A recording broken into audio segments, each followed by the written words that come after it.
We had some music. Oh yeah, some nice relaxing jazz. Yep. Lo-fi jazz, no Lo-fi copyright. jazz. No Oh, copyright music. did you actually play jazz? I was just guessing. I mean, I have some lo-fi chill vibes and relaxing gaming music mix. 3 Oh, I love hours. that. I always play those. Do you have YouTube Music as well? I have YouTube Premium. Oh, so you got the YouTube Music with it, right? Do you use YouTube Music for your stream? No, I use Spotify and then Oh. it isn't recorded in the WAD. I should switch. I was hoping I had another person that I knew that was using YouTube Radio. I'm of thinking about switching because it's just AI.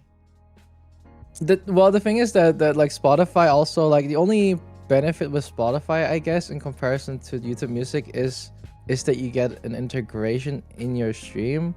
Yeah. But like, it is such a small feature. Most people don't really care enough about it. Like, they can just type !song or something and have like a title pop up and it's done, right? Like, most people don't really care enough. And YouTube Music comes with YouTube Premium, which is included, and it is the same. It does the same as Spotify, ad-free. In fact, you actually have more options because YouTube Music is connected to YouTube. It funnels out the music part, but if there's specific videos that have specific music in it that you want, you can listen to those too. It's not just, why am I advertising YouTube Music? I don't even care. Get it if you want to. I don't know why. I don't know you're getting paid for this. Like, fuck this shit. Now, fuck you, YouTube. You can get your own fucking advertisement. I'm not doing this for free. Spotify, get Spotify. It's just like I've been thinking of like switching to different servers because YouTube, or I guess like Spotify, just has like they increase the prices and then it's just AI slop all the time. True, I've heard about AI stuff on there as well. It's so like, bad. So bad. It's only getting worse. I feel like like at this point where I hope we have not threaded past the point of no return. Because I feel like it's getting there. It's actually getting there. It's scary because like I feel like the point of no return, like, I mean, people say the AI bubble is gonna burst soon. It started, like, they had a couple of drops, but that's all I've heard so far. But I don't see anything like bursting. But if it does, maybe we'll be saved. If it doesn't, then we're cooked. Yo, I feel like it's just on a lifeline because it's not generating any revenue. It's not, no, because I don't think it's very profitable because nobody wants to use that shit. Yeah. Like like I don't think people like use it to make money. Not enough people pay for it. It's like, I think 98% of people who use ChatGPT or have used ChatGPT do not. They use the free. Yeah, they use the free. And then there are like so many different options, like YouTube, and like Google and so on. Like they have it integrated now for free. Yeah. And you have XAI. Grok. Oh, Grok. Dude, Grok is such a mess, bro. I don't even know what is with Grok, because like Grok is like probably the messiest and weirdest AI model they ever made. Because not only does it break its own system's rules, it's just everything that you could do. Like, if there's like an archetype for like AI bots out there, then Grok is probably like the anarchist, man. This motherfucker doesn't care. Yeah. He will say the most outrageous things and just say like, "Oops, my bad," and just shrug it off. And it's like, okay, should you probably not use this model if it's not functioning as it should? It just, the thing is, like, it doesn't have any guidelines and no safeguards. Oh, that's why you had like the entire situation with people using it to generate no material. Oh, have you ever seen like what is it called? I think someone said it in the I wanted to say something. Oh, I forgot. No, my ADHD. No. I had like a thought for a second. I was like, oh, wait a minute. You had a thought? Yeah, it was relevant. It was relevant to this. I had a thought for just the first time in my life, and I just lost it. It's fucked up. It's going to that's come messed up. back. It's probably maybe it wasn't important enough. I feel like if it was important enough, I probably would have remembered. Maybe. I don't think that's how it works. I feel like that is like a Maybe not. coping mechanism. Yeah, no, it probably is. It probably is. Oh, it's okay. Maybe. I pretend like it is. Yeah. I pretend like It's okay. but- I will pretend with you. It's fine. But how's your stream been so far? we've been gaming a little bit. I typically just play Valorant. I've been a little bit sleepy today. So Oh, yeah, understandable. it's been a long Today's day. like a sleepy day. Today is Yeah, sleepy day, yeah. for real. It feels like a sleepy day. I feel like everybody's kind of EP today. I don't know. I feel very what's- EP. I mean, you But I just woke up, so. Yeah. I'll wake up more in like an hour or two, probably. Maybe.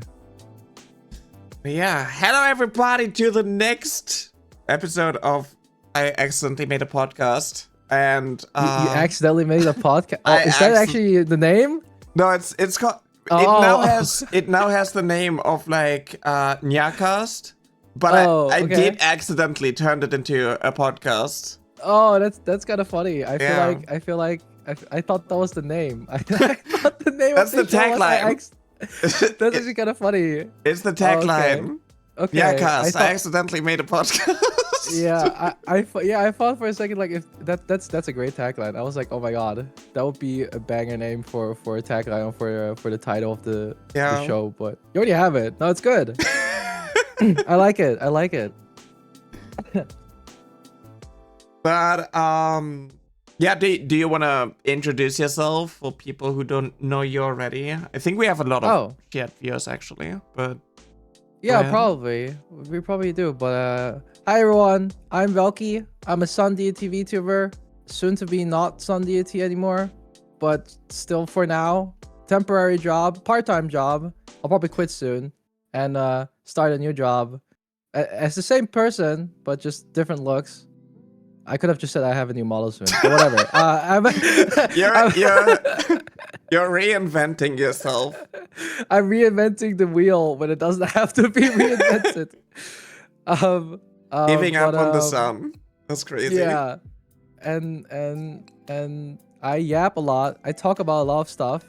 And I play games, and I like to do stuff with my chat, like room reviews.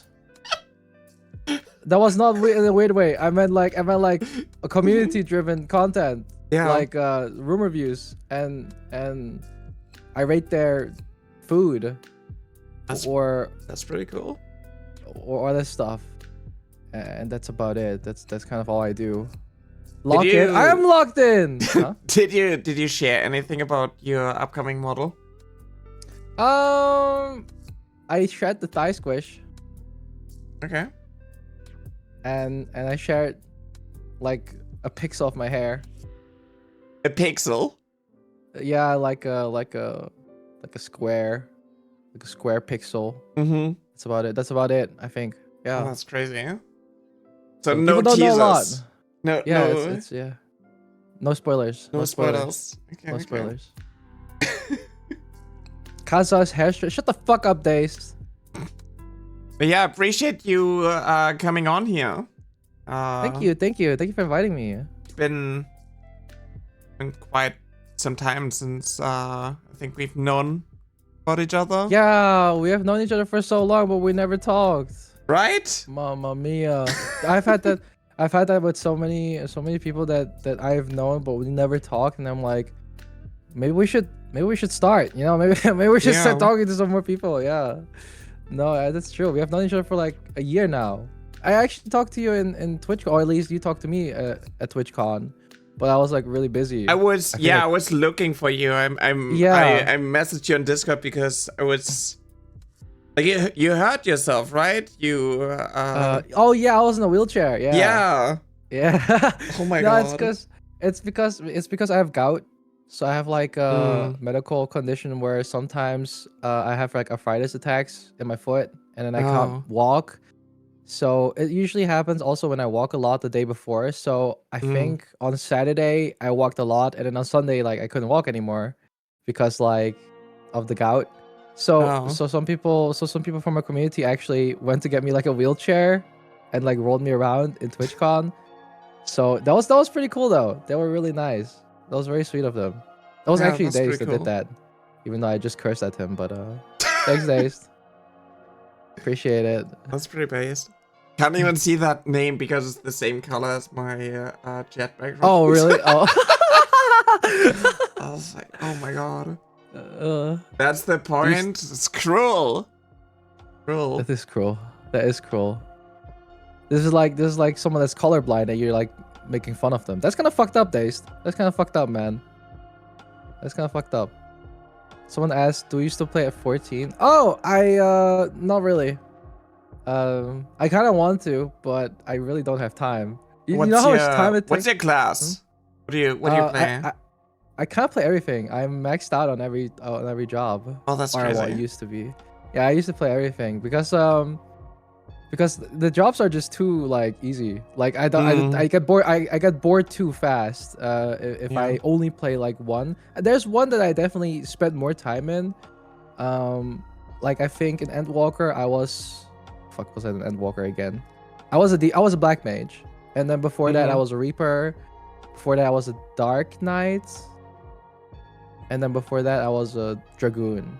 Some more damage type, DPS. Yeah, I was mainly damage type. I think the most I've actually played is tank. I think for Stormblood, Shadowbringers, and a beginning of Endwalker, I only played tank, and that was also the majority of my playtime. The DPS times, the times I played DPS was shorter. So even though I played more DPS classes, I actually ended up playing more tank. So I think I only play support.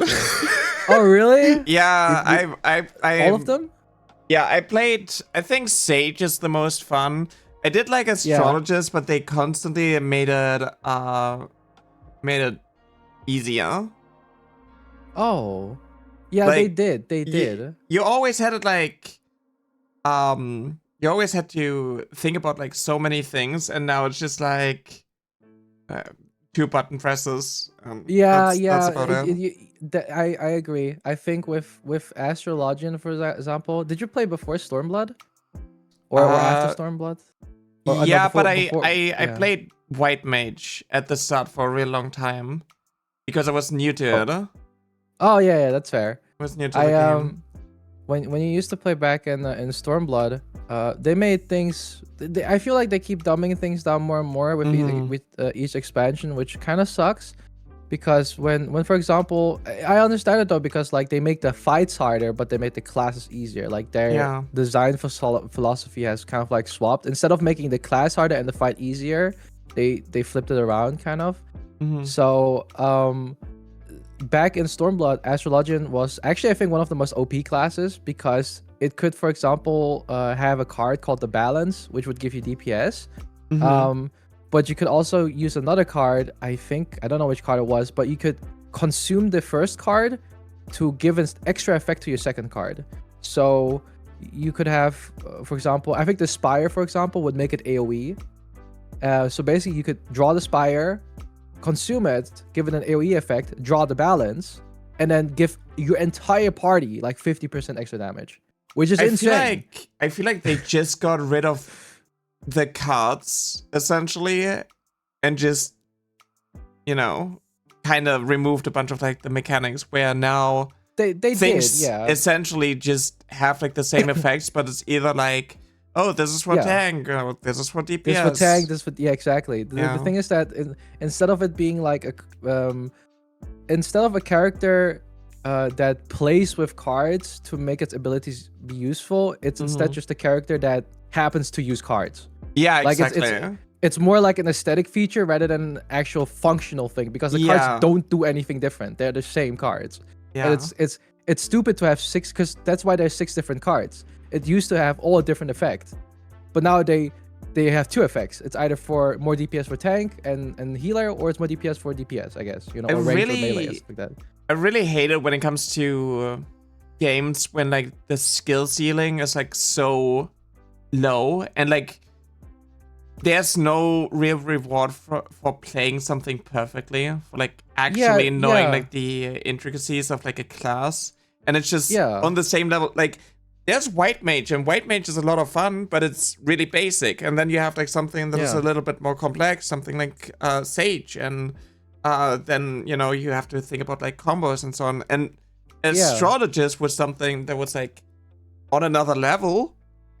But now it's just stressful. It's really stressful. But you were actually like interacting with the game, and you were actually playing it. And now it's just press 1, 2, 3, 1, 2, 3, and then occasionally pop a cooldown, 1, 2, 3, 1, 2, 3. You know, it's like, okay, well that's kind of boring because you kind of brought the challenge was gone. Because like I feel like it's kind of like you said, when the skill ceiling is low, there's very little room to improve. Like you can play for years, but once you have hit the cap, I mean, you cannot play Paladin better than the most optimal way to play Paladin. There's no diversity in playstyle. Everyone can play the same way because that's the correct way to play. There's no creativity. Like, exactly. To say, you know, it doesn't challenge people to try out new rotations or new builds, or well, there's not specifically a build. That's also the one thing I don't like about FF. I feel like is that the top of the top is the top of the top. There is no such thing as different class sets with different effects that could change specific things about your skills. And I think that's the thing that Final Fantasy really misses. And I'm not talking. I mean, it has a skill tree, but I think.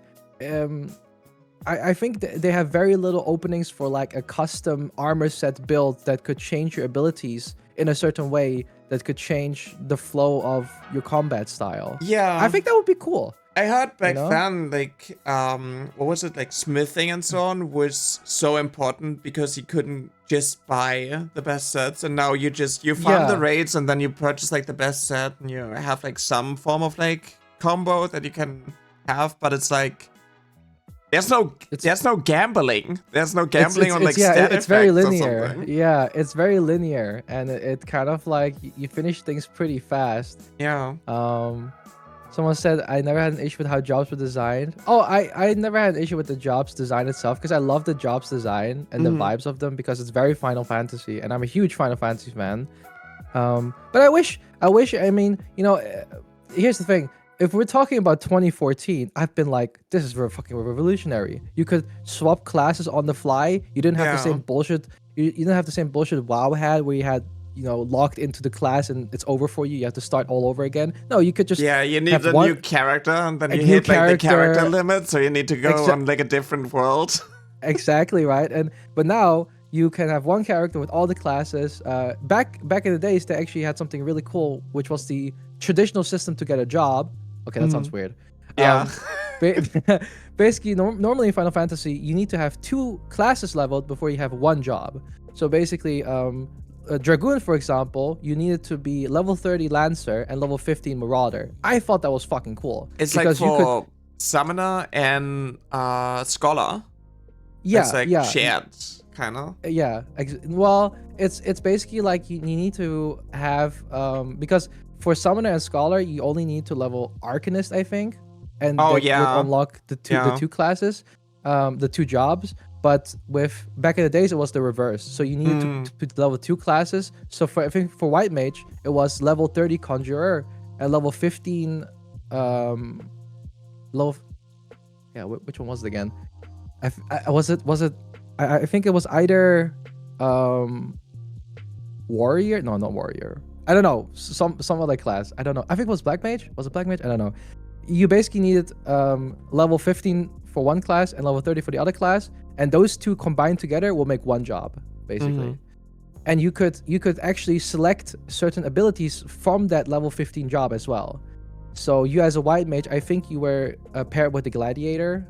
I'm not sure, or that was for Paladin specifically. But basically, as a Paladin, you could be a level 30 Paladin, have skills from the Gladiator class, but also from the White Mage class, which was cool because you could then, like, again, that was the customizability. You could swap around abilities that would fit your playstyle or fit your scenario, but they just removed that.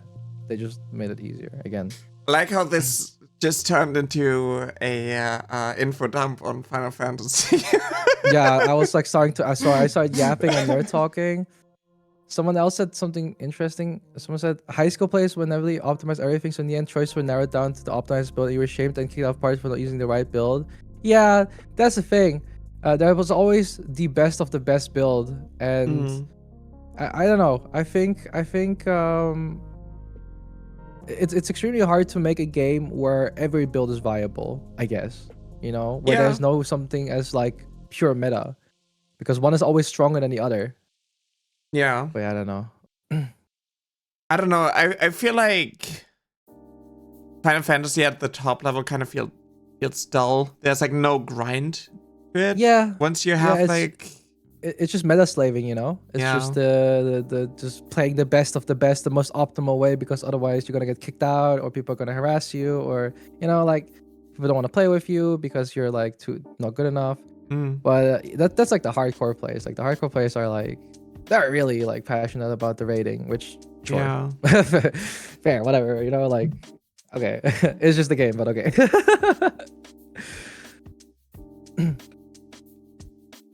So did you used to raid a lot in Final Fantasy? I played back in the day with someone who got me into the game, and he was tanking, I was supporting. But we didn't have like these big like grouped raids and so on. It was basically just randoms.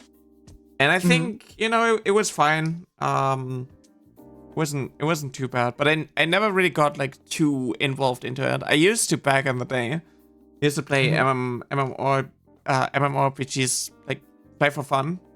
If you know that. Yeah. We played on like private servers and so on. Also had like our own community back then. I used to play private servers on WoW because I was too poor to afford. That's fair. To afford real WoW, because like subscription for like 12 euros. I mean, I was 10, bro. I don't know how the fuck did I get 12 euros like per month. So I one time paid like €5 for like a private server, and that's it, and I could always play. Yeah. I kind of quickly though. I kind of went to shooter games, like Call of Duty. Call of Duty, yeah. And yeah, especially like Modern Warfare 3 on the PC was like my first PC shooter game experience when I was like I don't know, 14. Oh, that was my first COD actually. Call of Duty. Oh really? Modern Warfare. Yeah, Modern Warfare 3. I played on the Xbox at the time, on the Xbox 360. It was my first Call of Duty. Yeah, I was really bad at it. Yeah, me too.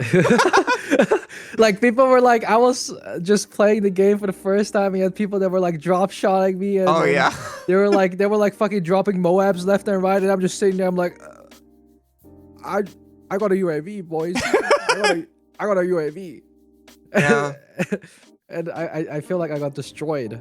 Black Ops 2 was better though. I feel like Black Ops 2, yeah. Black Ops 2 was a lot of fun. Black Ops 2 was the first Call of Duty where I was like, I want to get better, and then I started grinding in like teams and so on, and we had like we had ESL, like the esports. Oh, you also league. played? Did you also play pro? That's crazy. Yeah, I played. We played like ESL back then. That was like before the deal with Xbox, and it had something called Versus, which is essentially like Face It, but for Call of Duty. Oh, okay. All right, yeah, because, so we play it, but I was playing on PC.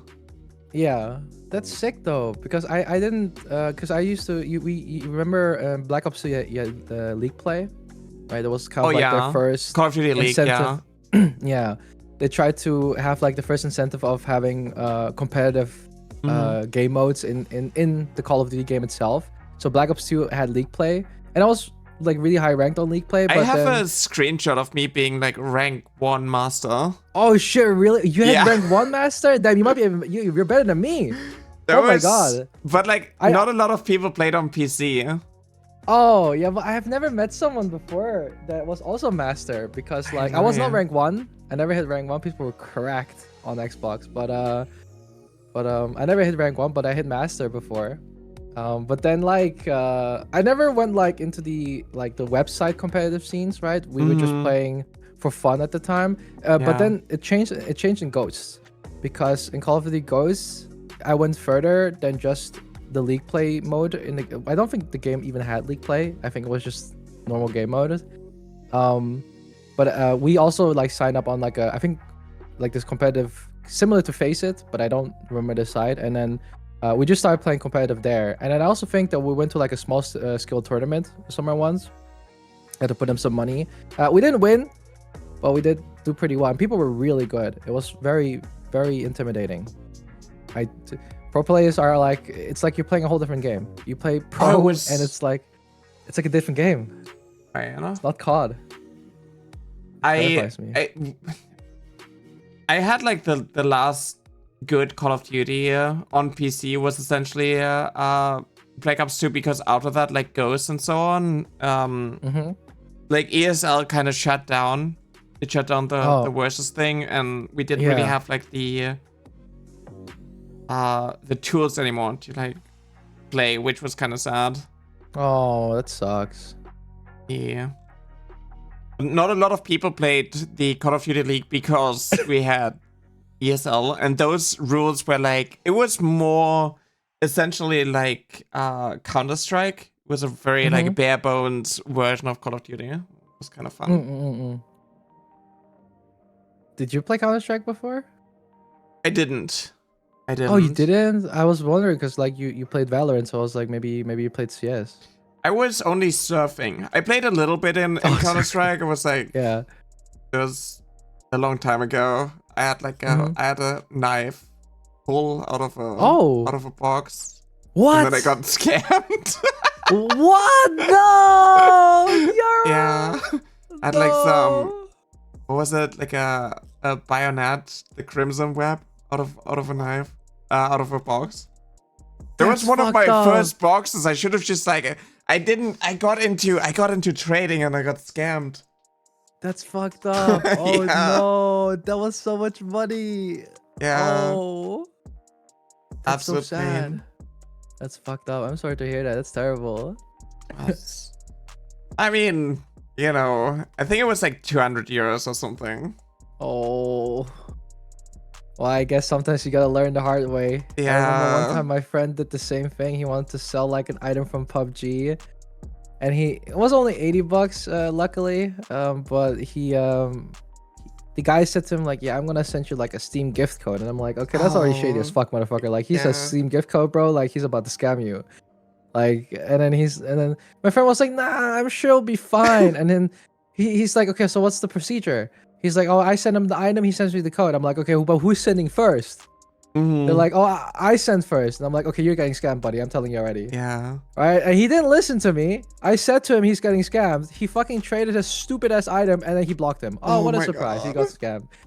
Oh, you dumb ass motherfucker. I just told you. It's the thing is, like, for me it was like there's the trading side, I think like CSGO launch, and there was like I wanted to trade a knife, and it looked really similar in wear and tear as like the factory new, I think like some Huntsman knife. Yeah.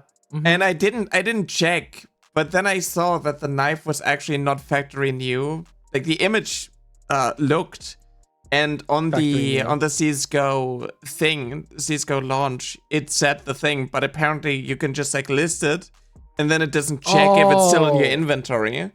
So I was like, oh, okay, I'm going to trade for this knife. And I was like, oh my god, there was like a really quick accept. And then and then I saw no, which means like I traded down essentially, losing me like, I don't know, like 100, 200 or something.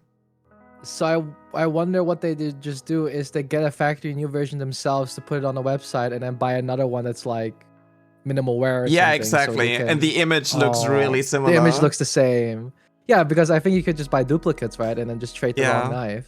Yeah, and then I traded that.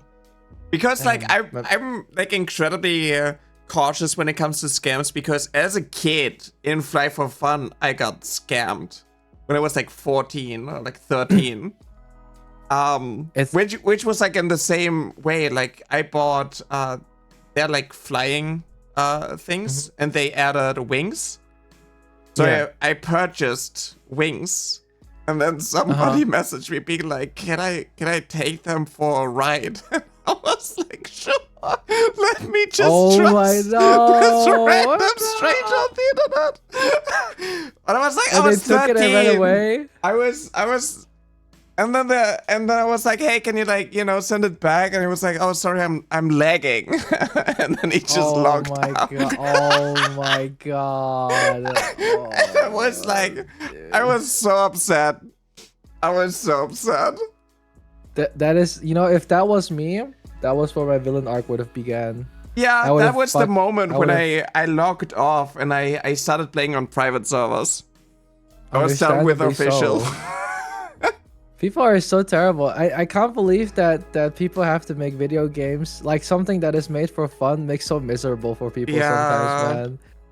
Like, I feel like can't we just be normal? Imagine. Why are you scamming people off fucking like pixel skins, bro? Like CS2 and stuff like that. Like, why are people scamming others? So they put so much effort just to get like a pretty skin and they're being terrible people for like an item in a video game for some reason that has like fucking thousands of dollars of worth now. Have you seen the knife values right now in CS? Didn't they fucking crash? Ridiculous. Recently? Wasn't there like a huge crash because they allowed you to trade up for knives? It's the opposite now. Now actually the red items have become more valuable because they are used for the. They're all used for the trading. Yeah. Yes. Oh my god. So all the red items are super expensive now because a lot of them are being sold or being used and they just disappear, right? Because it's essentially deletes the skin from the game. Yeah. So they are becoming more scarce. So red items are more expensive. And then the golden items, the knives, they're also getting more expensive because there's more knives, but that nobody can afford. So oh my god. Some knives are being sold for $2,000 right now, or like $1,000. That's crazy. Roughly. Yeah. Yeah, the knife prices have gone through the roof, and the red items also crazy. The thing is, like, back then, I was like, okay, I'm going to play Counter-Strike again because I enjoyed surfing, but I want to have like a knife or something. And I was like, okay, I'm going to purchase this for like 200 euros, and then I'm going to resell it again after I'm done. And I did that, and I didn't essentially lose any money. But I can't imagine like how much money was like lost during that crash, or like how much money is being made right now with like the rise again. A lot of money between the people in CS2. I mean, I think they will just, I don't know, the market has crashed before, and there were moments where CS wasn't doing too well. I mean, the items in my inventory from CS2, they were worth nothing a couple of years ago, and now because of the whole updates and the whole change they've made, I mean, the glove case, for example, that used to be like 50 cents is now like 25 euros. Yeah.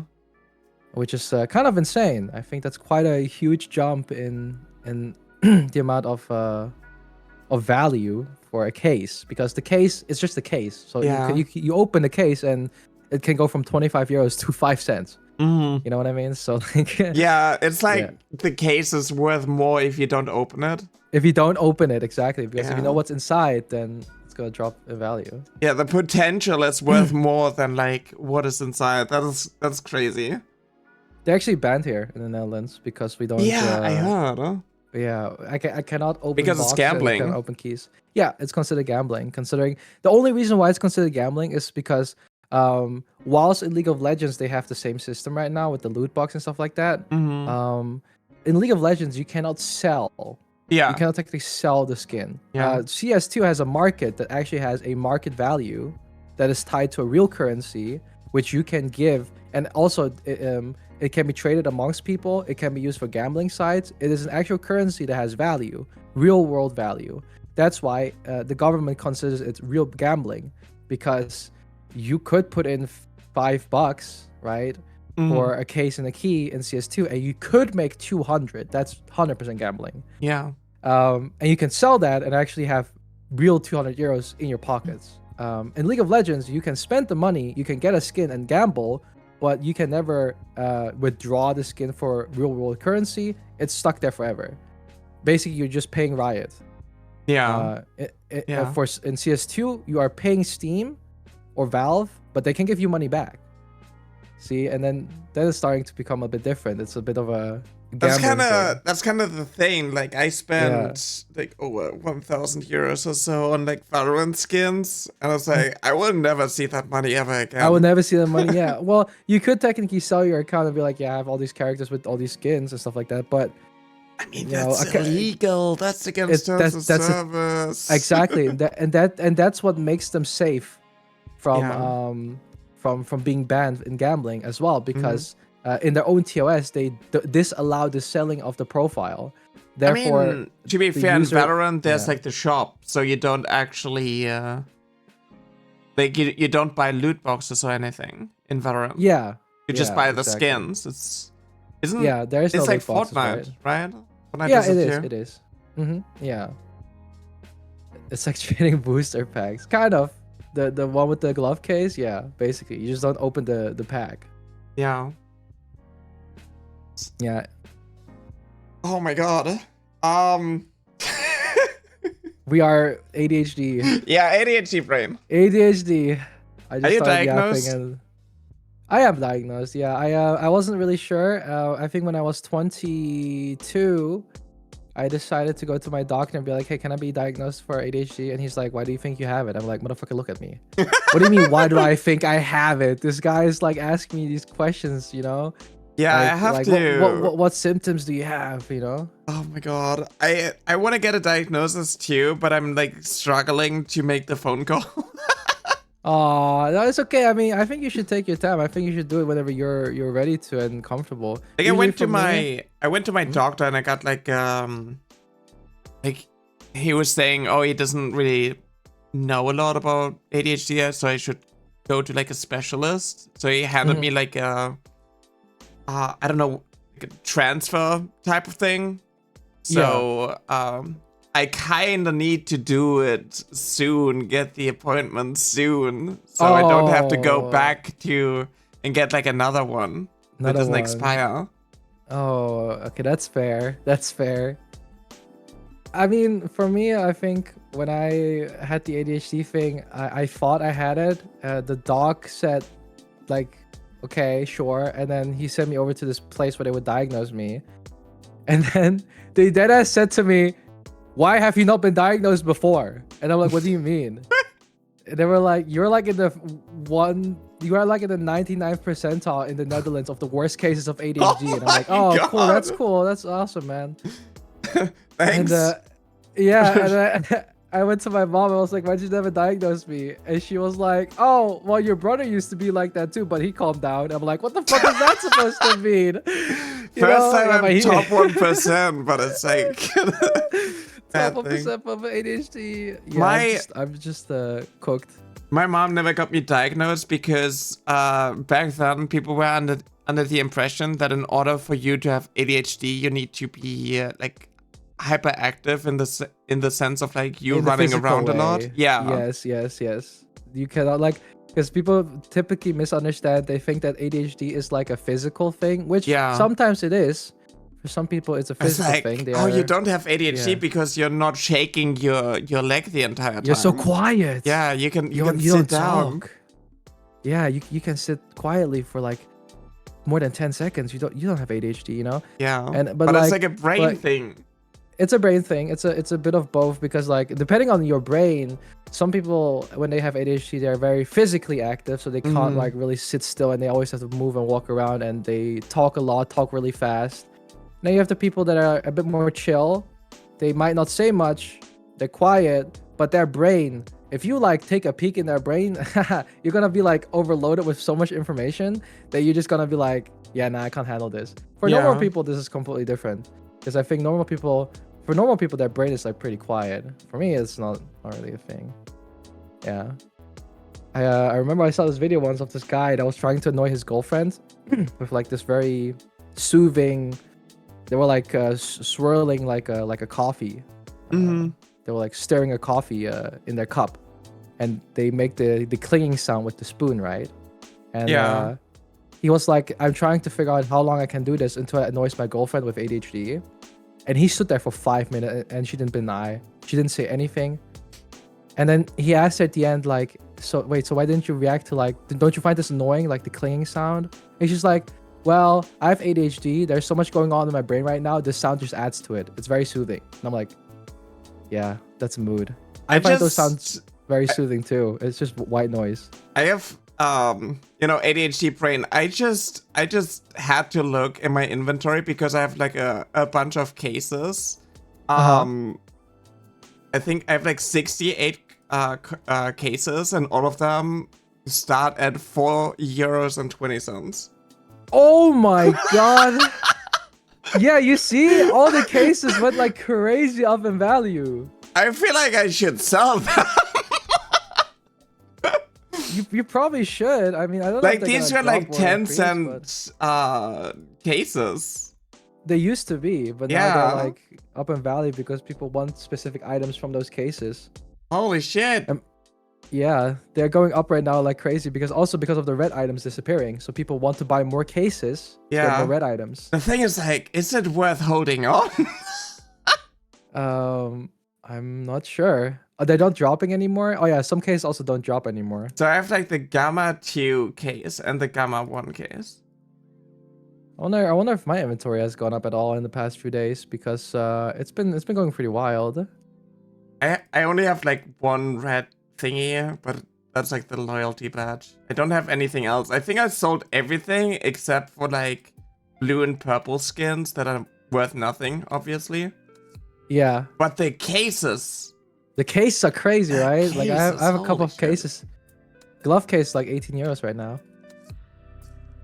Damn. If you have a glove case. Oh my god! Okay, I have a Cyrex.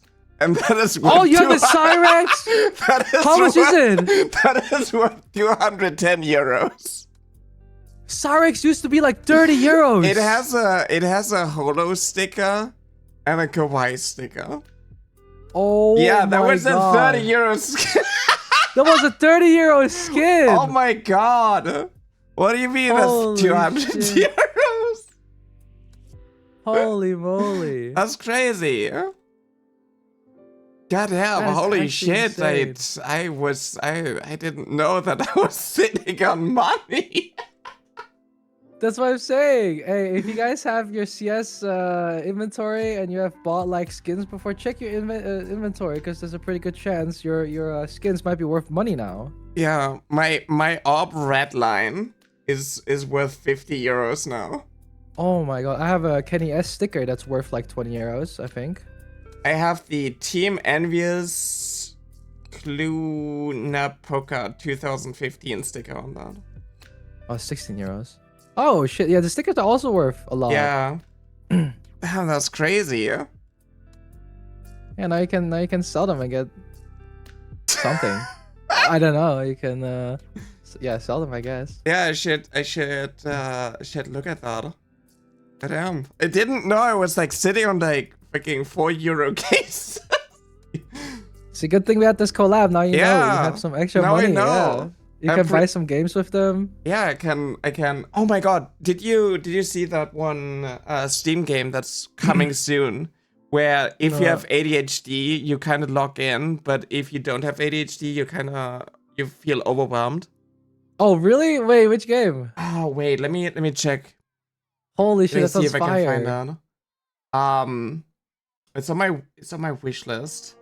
It's coming soon. I definitely want to play it. Oh, I really want to play that too now. Now I'm curious. It's called Sensory Overload.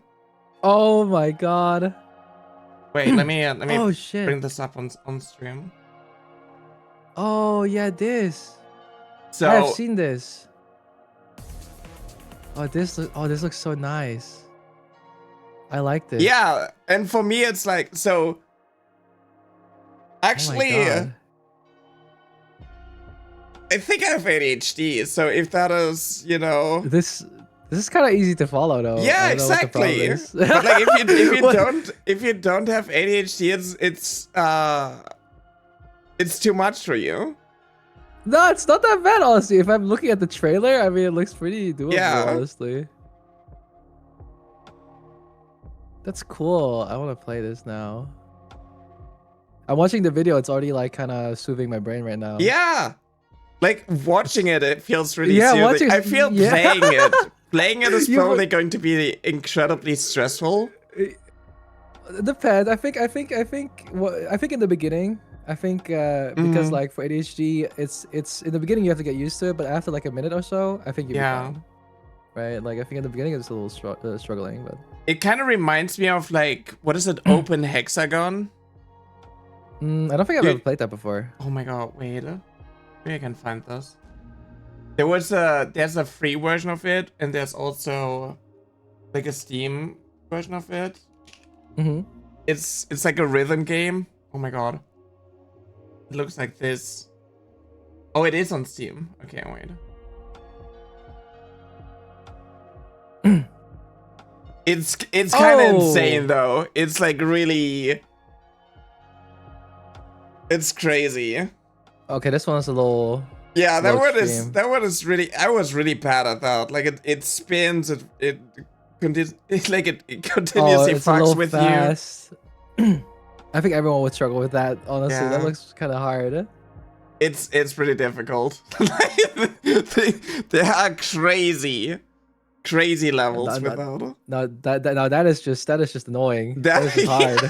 That is just. That's not even soothing. Yeah. But I feel like this sensory overload. I think that is probably going to be a fun game too. That sounds like a fun game. Yeah. I love it. Locking in astigmatism. If you have astigmatism, don't you have glasses, Fury? What if you have astigmatism? Because I have astigmatism. Or if I have if I don't have my glasses on. But like, if I have my glasses on, it's fine.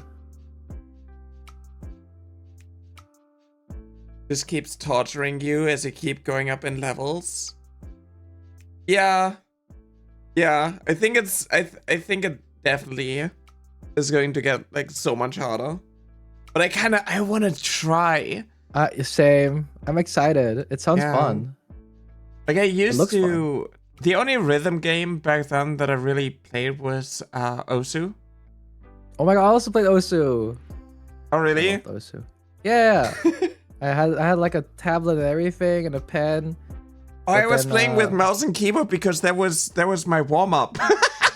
Oh really? That was my warm up for like Overwatch. Oh, I just play for fun because like I got like a tablet and everything because I used to play with mouse and keyboard or just with the Z and X and the mouse, but then I swapped to the tablet because I thought it was a bit easier. And I did. It was pretty nice, but then I stopped. So yeah, I haven't touched it in a long time. I don't think I can do the tappies anymore. I think I'm no longer fast enough to do the tapping. Same. I think my fingers are kind of like old and broken now. I was able to play like 5-6 star maps, but I wasn't. It was so difficult. But, after 5 stars, it's starting to get a little. It gets so difficult, you know. It gets really fast. Depending on the map, it gets even faster. Depending on the map. Even 5 stars, yeah. Yeah. Because some 5-star maps, I was like, okay, that's not really 5-star. I feel like some mappers are incredibly cruel, especially if they have like really small dots. Yes, yeah, they do. They do. They want you to be super accurate, and it's like, nah, I'm not doing that. I think one of the most popular maps at the time was like a 5 or 6 star, and barely people could handle it. And then they bumped it up to like 9 stars, and then now people are just kind of doing 9 stars as if it's nothing. And I'm just like, okay, that's a little insane. That's crazy. 9 stars is extremely fast. I can't even follow it with my eyes. It's so fast. My brain is not trained enough to be able to track objects that are literally appearing and disappearing within a half a second, and I have to move my mouse. Yeah, you have to predict a lot. And you have to predict. Yeah, you kind of have to know where it is. I feel like almost. Have you ever watched the World Cup, the Osu World Cup? I have. They are crazy. Like, they are cracked. And they're very consistent too. They're very consistent too for some reason. I don't know. Yeah. Scary. God. Okay, this kind of dived into nerding out on games.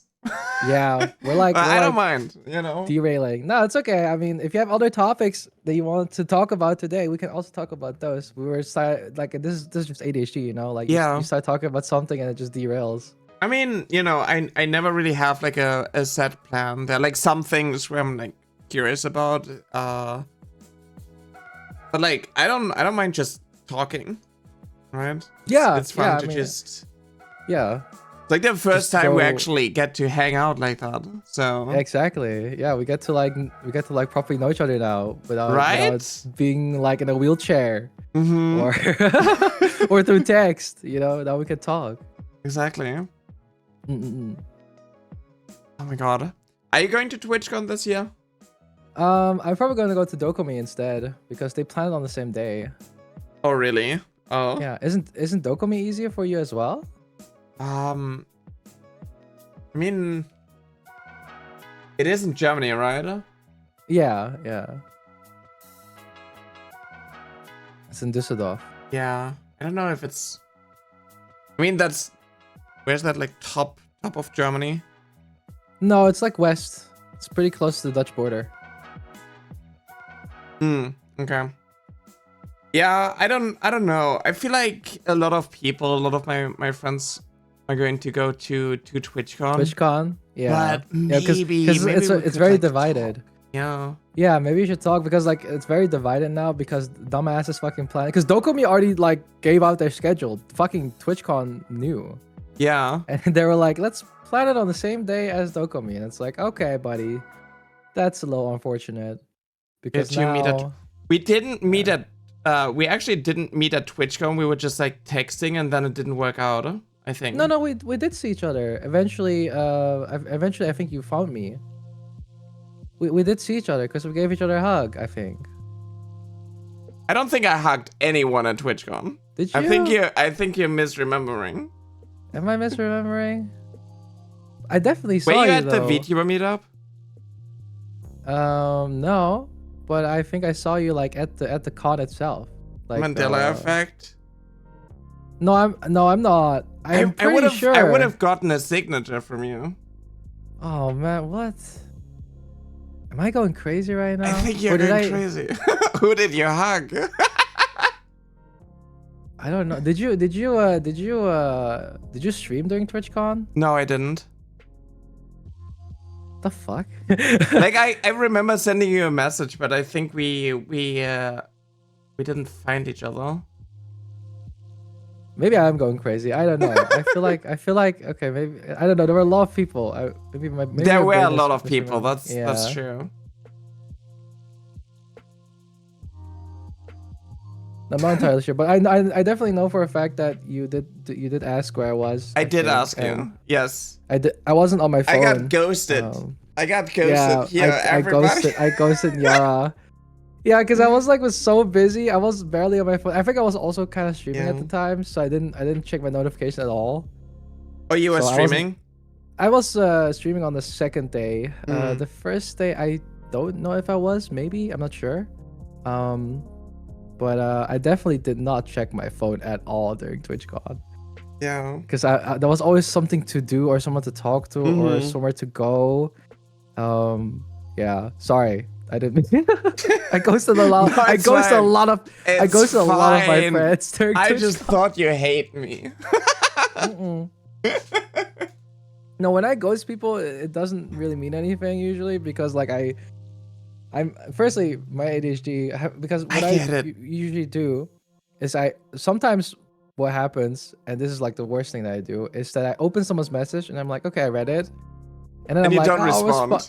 And I respond in like 5 minutes. I'll do it later, and then I forget. I have that too. I have people send me DMs and I read it. Yeah. I read through it, and maybe in the moment I don't know how to respond, or I'm not in the mood. Right? Do you also have it where you are scared of like the follow up that is going to happen after you respond? Yes. Where it's like, it depends on the type of conversation. Yeah, like I wanna. Okay, I could respond to this theoretically, yeah? but I know that this is going to lead to more, and I'm not in the mood right now for more. That too. Yes. Oh my god, that's such a mood. Yeah, like it's like, well, if I start a conversation now, they're gonna continue talking to me, but then I kind of don't want to keep talking now. Yeah, because I'm kind of busy or other things going on right now. Yeah, I have that. Oh my god, I have that too. Yeah, but I've told myself. Sometimes I've a friend of mine reach out to me and be like, "Hey, do you hate XYZ?" And I'm like, "No, actually, no." And I was like, but like, well, they just messaged me and said you didn't respond. I was like, okay, first of all, why are you messaging a random person? Why are you messaging like a mutual? Accidentally squeaked. Yeah. Why are you messaging a mutual? To ask. Yeah, exactly. Like, well, if people overthink really fast, then they're gonna think you don't like them. But for us, it's more like, hey man, we just need a break. Yeah, like, sometimes being social is like really. I feel like people underestimate how much, like, if you're introverted, how much energy goes into like streaming, and then like. True.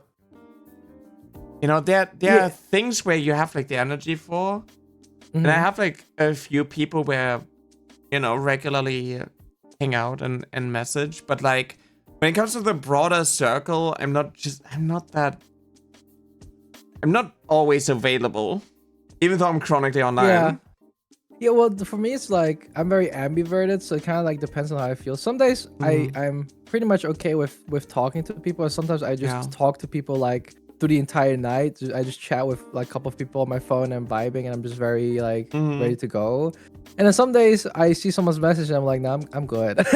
I'm gonna sit down, order myself some sushi, watch some anime or some movies, and just chill. I just don't want to talk to anyone, and then I just don't respond. But then I've told myself that it's okay to ignore people after one message, because it's a very common thing to do, to be honest. Sometimes when someone asks me something, I answer them, and then I just don't look anymore. And if they say something again later, then I'll deal with it later. So I kind of like train myself into like not worrying or overthinking too much about what's gonna happen afterwards. But I do have what you have with the whole like being worried about what comes after when it comes to the type of conversation. So if it's like, if I have to confront someone and I need to send like a message that is not very positive, but it has to be said, right? Like you have to just put your foot down and say something about it. I am worried about what comes after, because it means that if they react negatively, then I have to deal with more shit. Right? Which is annoying. But if they react positively, then it's good. But it's like a 50-50, you know? Like, I don't know. And if they react negatively, then I'm going to be annoyed, because then I'm going to be like, oh my God, now someone's going to be like... Yeah, now you're like invested in this conversation for about like 2 or 3 hours or so. Right, and now I have to start thinking. Deal with it. And now my brain has to be turned on, because I can't say anything wrong, and I don't want to be like rude about it, and I have to put in effort, and I'm too tired. And sometimes when I've had people, and then it's I don't know, I think it's a little bit rude. I mean, it depends, because I think one time I was like super tired. I had like a super long stream. I wanted to go to sleep, and there was someone that was coming into my DMs about some drama or something that was going on, and I was involved or some reason, or I wasn't necessarily involved, but they wanted to talk to me about it because they need my opinion, shit like that. And in some way or form, the conversation dragged on for like really long, and I said to him like, hey man, I'm sorry that this is happening to you, but I need to go to sleep. I'm really tired, right? Yeah. And then they keep going, and I'm like, bro, please, Saibao, bro, I want to sleep, please. I like I know you're struggling, but I am really tired. I'm like, and some people just don't really understand. Like, I'm sure everyone understands what it feels like to be fucking tired as hell when you're like about to crash and you really want to rest, right? Like that feeling of like just wanting to close your eyes and just ignore everything, but then you can't, because some motherfucker is like probably typing to you, and then you start thinking about that, and you're like, but what if they say something bad, and I ignore them now, and I can't sleep now. Yeah, now I can't sleep because now we have this whole drama thing going on, and I feel like if I miss out, like your mind can't just like let go of something. Let go, yeah. Exactly. I have that too. I have that Yeah, it's so annoying because like I you're have sleep deprived as this. fuck. Yeah, like Like, I have this as well where it's like, okay, I know I need to go to sleep, but I know that if I look at my phone, I will see a message. and then I will like engage in it, but then Yeah. you start thinking about it, but then what if, and then you start thinking about scenarios that could happen, like what if I miss out, and they start talking to someone else about it, and then they start spreading like misinformation, or they fuck up something, like you start worrying about it, so you can't sleep, and then you check your phone every 5 seconds because you can't sleep, and it makes you more tired, which makes you more frustrated and annoyed because you can't you want to sleep, but you still can't. And then and then it kind of just derails from there. And for me, it's extremely annoying because like I'm like I really need some sleep, and I hope people can understand that for someone that doesn't necessarily get a lot of sleep or wants more sleep or is very tired at the moment, that you should probably be like, hey, maybe I should give him a rest and let this go for the moment and tell them to go to sleep, rather than start continuing about your fucking story while someone's sleep deprived listening to you. Because the sleep deprived person is not going to give you a good answer if they can't think properly. They're going to give you some like lame ass answer because they just want to get rid of you. I feel like a lot of people also are just like, oh, okay, I'm going to like send this message, and then I'm going to, I'm not going to expect a response. They're just going to like sleep and respond as soon as possible. But like for me, it's like you send the message, I will read it. Yeah, that's true. And I will think about it. I might not always respond though. I think it depends on the message. I think when I get a message from people that are just informing me about certain things, if it's not super important, I can read it, I see it, and then I skip it. But if it's something, it's like, hey, Velkyen, I need your attention right now, then I'm gonna be like, okay, what's wrong now? I get worried because I don't have a lot of moments where much happens in my life. Like, I don't involve myself in drama. I don't have beef with people. Most of the time, if not 99% of the time, there's very little drama or problems around me or my community. Yeah. So when someone comes to me and it's like, hey, Velky, we have a problem, I'm going to be like, oh shit. Then I start getting worried because I'm like, what happened? Did I do something? Did someone else do something? Am I wrapped up in some controversy? Am I getting canceled? What is going on? Like I get worried, even though it's probably nothing. So this is like a disclaimer to everyone. If you are like my friend or you know me, never say, Velky, we have a problem, okay? Because if you say we have a problem, we're talking about a serious problem. Yeah. We have a serious problem, So I'm kind of a little worried when people say that. So I don't get many messages or messages at all where people say we have a problem. So if that does happen, then yeah. Yeah, for me it kind of depends who says it. True. Yeah. But I mean, like for me, it's like drama is like that's just what I do. That's just like I am drama. Okay. I mean, the things that people say about you sometimes is like really extreme because I'm like, what are you guys saying? Because I have known Yara for like a year now, and I've been following them, and I really don't see what you guys are seeing, man. Like people are just making shit up at this point. I've never seen so many people just slandering others for the sake of slandering. Oh yeah, people love doing that. The thing is like, a lot of the things where people are just like lying about, or where they're jumping to conclusion, being like, oh yeah, Nyara is a trans woman. Trans woman talks about trans kids. Oh my god, trans kids don't exist. That's grooming. Oh my god. And there are like so many different stories that are like coming together because there are also other lies about other trans VTubers that are now being mixed up with my lies and then just projected onto me. I had somebody be like, oh my god, Nyara, how could anyone trust you when you cheated in Battlefield? And I was like, what the fuck? Are you mixing me up with crazy? Riley? Yeah, because that's Riley, no? And Riley wasn't even cheating. No, they weren't even cheating. But yeah, I don't know. People do the same with me. Actually, it got worse. No, I wouldn't say it got worse because people have always lied about certain things. People have definitely said things that were just not true. because they assumed and people Yeah. took it as a fact. So some people thought I was like, okay, the line thing was kind of like obvious. I think me and Line used to flirt a lot for fun, but people thought we were dating. Oh yeah. And we were joking about ourselves a lot, but at some point we stopped and we were like, hey guys, it was funny while it lasted, but you know, we're not actually. It's a little bit too far at this point. Yeah, because people now are actually like taking it very serious, and some people still think we are dating, and I'm like, no, we're not. We're just friends. And people always keep asking me about my relationship, and I'm just like, why do you care? Yeah. Why do you guys People are so heavily invested in other people's relationships. It's kind of I'm very much single, but like the thing is that I just don't really see what the difference makes for anyone. Yeah. But they also always curious about it, and I'm pretty open about a lot of things in my life. But the one thing I kind of don't want to talk about is like my relationship. That's like the for me my only private thing in my life that I kind of have left, minus my my name and address and shit like that. But you know, one of those things that I want to cherish for myself, so I don't really talk about it too much because it's gonna turn into content, you know. Because people are gonna ask, "Oh, how's your girlfriend doing? How's your boyfriend doing? Whether you know, did you guys go on a cute date or something?" I'm like, guys, let me enjoy my time with my partner. You know, leave me alone. But yeah, I'm single anyway, so I mean, like, there's not much to talk about. But if it does happen someday, then yeah, in the future, you know. But you're but also, bi, right?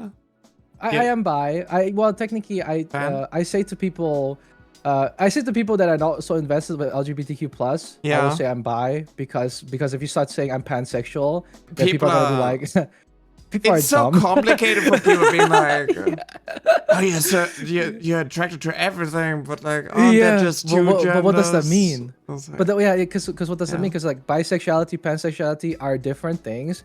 But some people don't understand what that means because you say bisexual. Well, I'm attracted to man, woman, right? I mean, and pan. Well, I don't know what bisexual even is. Because it does include not just like. Right. It is essentially just like, oh, it is same sex but also opposite sex. But now it also includes like the essentially the same thing as like being pansexual when it includes non-binary and so on. But like bisexual is like, it's more palatable for a bunch of people because like, oh, why do you need a new term when, you know, oh, so there are only two genders, and it's like, oh God. Yeah, stuff like. But the thing is with pansexuality, I feel like pansexuality, the most important thing about pansexuality is that you're more interested in the personality slash like the person themselves as they are regardless of gender, whereas gender doesn't play a role in pansexuality, but it does play a role in bisexuality, which is what people don't understand. So if I say pansexuality, they're like, okay, so what do you mean every gender but it's just a personality, so you're bisexual? I'm like, no, it's not about gender here, guys. Like, we're not talking about gender anymore. We're talking about, I like the personality of the person. I don't care if they're trans or cis or man or woman. I don't care. For me, if they have a good personality and I'm attracted to them, that's all that matters to me. Yeah. But people don't understand that, so I just say bisexual, call it a day. You know, because like question mark. People don't really get it. You know, but if it's with people that are part of the LGBTQ plus community, then I will say pansexual because they will know. Yeah. Because I don't want to explain to the normies what bi or what pansexuality is, because they're gonna be like, oh, so you like pans? And I'm like, okay. For me, it's just I prefer the term pansexual because like for me, gender identity doesn't play a role. For me, it's more like gender expression that I think is more appealing. Where I'm like mask leaning. Yeah. But it doesn't matter if non-binary or, you know, trans man or so on.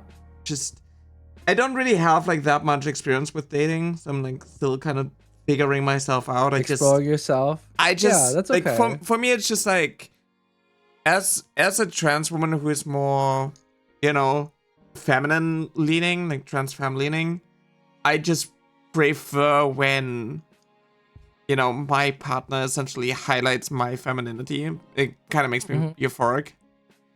Aw, that's cute. That's actually really cute.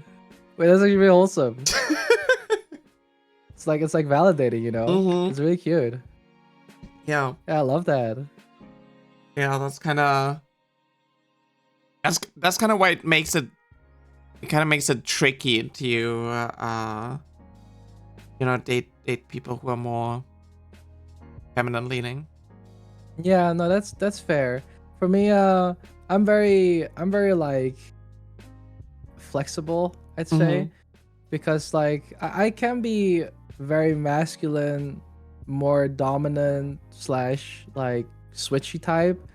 Like I'm verse switch and stuff like that. So like I think if someone's very like dominant as well, then I would be like, you know, probably more submissive, I guess. It depends. But if they're more submissive, then I'm probably gonna be by proxy automatically just like switch into a more dominant, you know, mindset.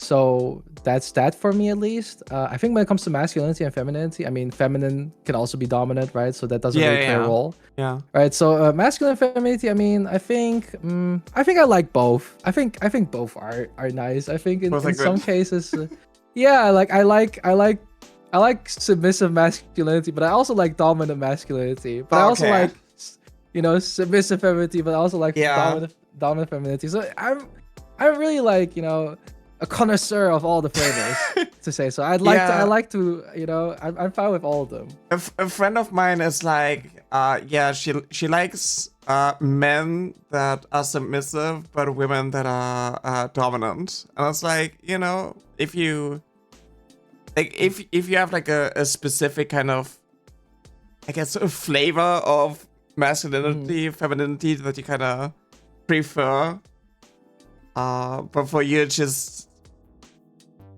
not really like a type. yeah, no, that's true. I mean, I feel like I don't even necessarily have it. Well, my type is more personality bound. I think when it comes to sexuality, sure. I mean, that's very flexible for me. I think I'm a lot more picky, I think, when it comes to the romantic part of it, I guess, like the personality also as well. I mean, the sexual part is also part of the romance, but personality is for me like number one. I think ultimately, if you are someone that I click with really well and kind of like shares my values and someone I can understand and get along with really well, then and we have like the same goals and support each other, you know, yada yada, the usual romantic stuff. You know, that's for me like the most number one thing. Everything after that, whether it's looks or sexual preferences or whatever comes after that, that's purely like, that's nice as an extra. That's nice as smell. a bonus. Like for me, it's smell is really smell. I like when people smell good. That's fair. That's fair. I remember one time, I think I was like at a party with someone I was like flirting with a lot, but this was also, by the way, when I was a lot younger. A story actually I've never told, which is really funny, so I guess everyone's gonna hear it for the first time. I think I was like pretty young and or younger at least, and that was someone I was flirting with a lot. And normally I'm not much of a person that's for smell, but I was really drunk at the time, and so for some reason the drunk feeling has made my sensory of smell kind of like overload a bit. So the person that I was flirting with, their smell was suddenly a lot more pungent. Well, not pungent. Well, it was stronger basically, but it wasn't strong in a bad way. It's strong in a good way. Like it smelled so fucking good. So I started like smelling them. I was like sniffing them, and they were like, are you okay? And I'm like, and I was like so fucking drunk, right? And I was like, I'm so sorry, but you just smell so fucking good. And she was like, oh, thank you. And she started like blushing really hard because like she didn't really know what to say after that.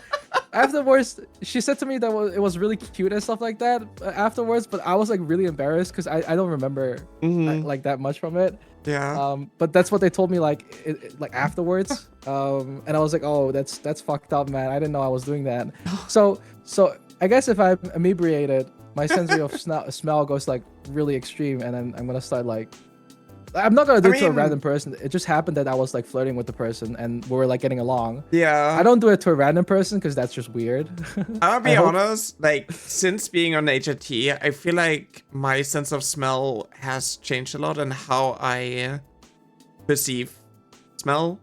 Especially when that's men smell good. understandable. When men Yeah, smell that's good, it's understandable. just, I don't know, it hits different now. Not gonna lie. It's different. It's different. I mean, that's understandable. I think don't usually women have a very strong sense of smell regardless. I feel like they estrogen definitely kind of impacts it. It also impacts your own like scent, right? Your own yeah. your own bodily. Yeah, because I think they did a study once where it was like I think they were like talking about like women and smelling male pheromones, quote unquote, and they were just talking about their sweat, right, and like how their odor, changes the because they were one time because they were one time doing a testing like whether women prefer like a perfume or just the men's natural smell, and all the women chose men's sweat. Dead ass, just like. They did not choose the perfume. They actually liked the smell of the sweat more. Yeah. I don't know if that's the same for men, but I know for women that is like. I feel like for me it's like similar. Like obviously, if you have like someone who's showering, you don't really want to have some X potent type of deodorant or something because like that kind of like for me it kind of ruins it. It makes it smell too strong. Yeah, like it shouldn't be too strong. Yeah. But I don't know, it's just I like the natural. Well, to be honest, I had this one friend of mine that lived with me for a while, and I kind of don't want to like roast him, but he smells very sour. He had a very it was even worse when he started sweating, honestly. Like no hate to him, great guy, but God, his smell is so strong, and I cannot handle it. I have a bit of a sensitive nose, to be honest, but his smell is very, like, if you smell him, it stings. It feels like he's stabbing your nostrils with a pungent, sharp smell, and it smells a little stinky too. So it's a little awkward having him around because I could always smell him. Yeah. I didn't need to hear him. I could just smell him. It's just... It was very strong. I like when someone uses a soap that is natural and not, I feel like when it comes to soaps, like in the men's section, you will find things like, gasoline and tactical military grade gym sweat smell or something. Yeah, I like when it's just like something I don't know, aloe, mango. My perfume, because normally when people when they wear cologne or perfume or deodorant, it's always like this very smoky flavor, like this woody flavor. Oh yeah, that's what most men's flavors smell like. It smells manly and masculine, but I have a perfume that smells actually quite that kind of smell, like kind of like nasty wood smell. But I personally have a perfume that smells quite the opposite. It's very sweet. It's very different because I like that smell a lot more. I feel because I wear perfume for myself, like for the other people maybe, but for myself too, because exactly. I'm the one smelling myself. You're smelling yourself, So I want it to smell good. So I have this one. I think people need to like stop restricting themselves to just like what the label says, which gender it is for. And you know why? Because that's why I like the Billie Eilish perfume. She has a new perfume that's called By Eilish or something.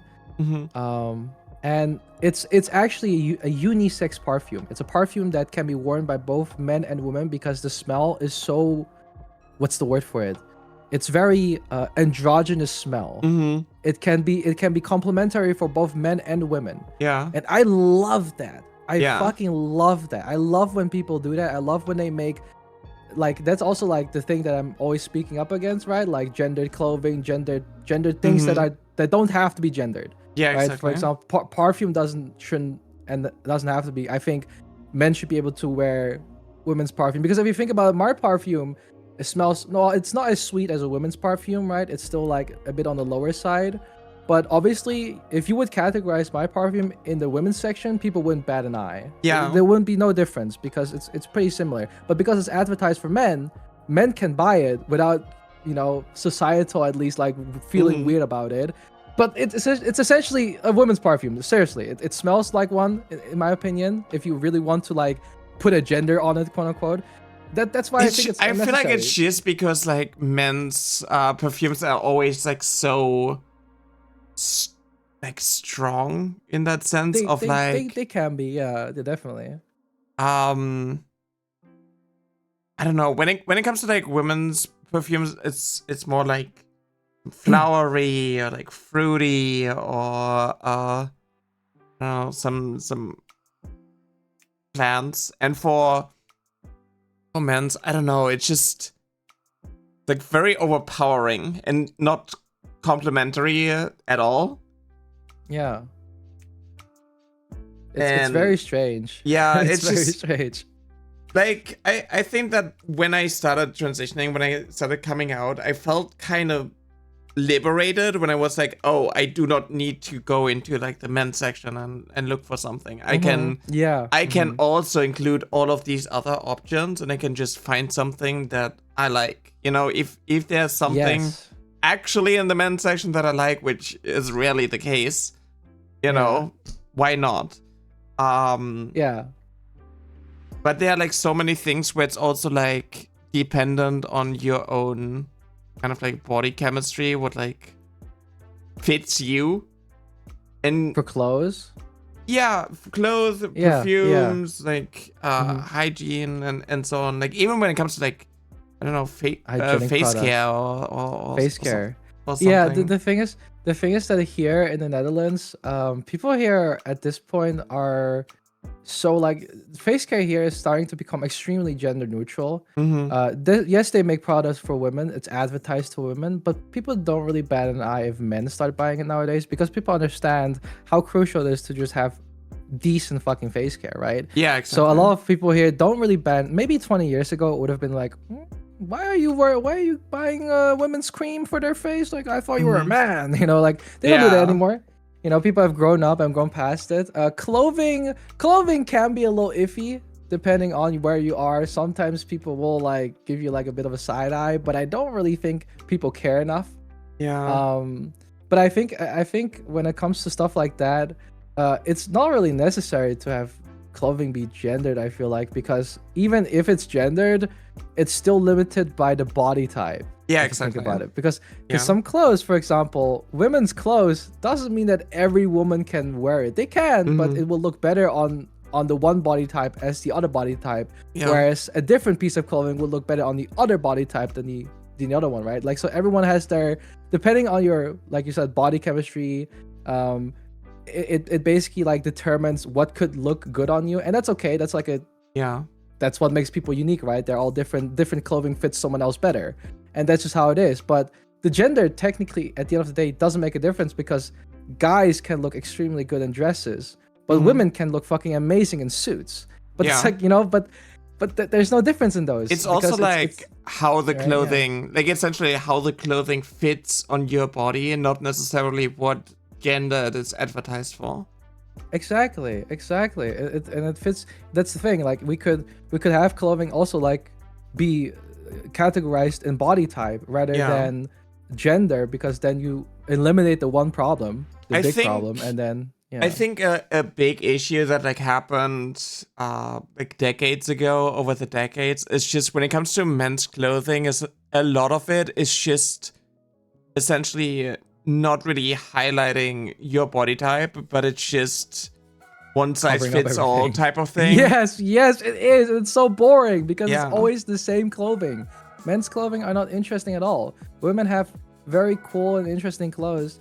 That's why I go to the women's section and buy stuff there. I have so many clothes that are from the women's section. I Mm-hmm. wear them. Nobody fucking bats an eye because nobody knows. Nobody knows that like it was supposed to be for women. I Yeah, have, when like, it comes for to like example, pants this- and so yeah. on. Yeah, I have like this one cardigan that is meant for women, but people Mhm. think it's meant for men because I'm just wearing it and it looks fine on me. But it's Yeah. because of the fact that it's not because I'm not a woman. It's just because it fits my body. Yeah, Like, exactly. right? So Like the so same people when it already- comes to right. leather jackets as well. Like you're Yeah, probably yeah. going to like as a guy, you're probably going to have a better time going into the women's section because you're going to find something that is actually highlighting your body. body. Yeah, not Yeah. necessarily like covering up everything. yeah, yeah, it's, exactly. Being a square T-shirt like everyone Exactly. else. Like I And the do only thing like that- yeah. I do like oversized t-shirts, and I think that Mhm. after being on HRT for such a long time, like it does change how it looks on me. Mhm. But it's also like I don't know if I would just go into like the women's section to get like normal t-shirts, and then I would have like, oh, you know, this doesn't really look right because of the shoulders. They are, you know, a little bit too broad, and there's like a different cut that doesn't really look good. Really fit properly. Yeah, Yeah. so I just buy oversized shirts, and I like V-necks in these shirts. I'm very V-necks casual are nice. when it comes to that. Mm-hmm. Yeah, I usually wear oversized too because I think they're just comfortable. Yeah.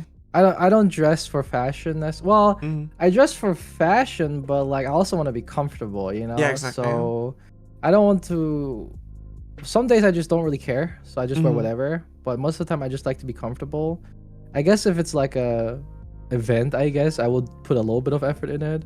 Yeah. I like to go out and I guess sometimes when I want to put effort in it, I sometimes put up like makeup as well.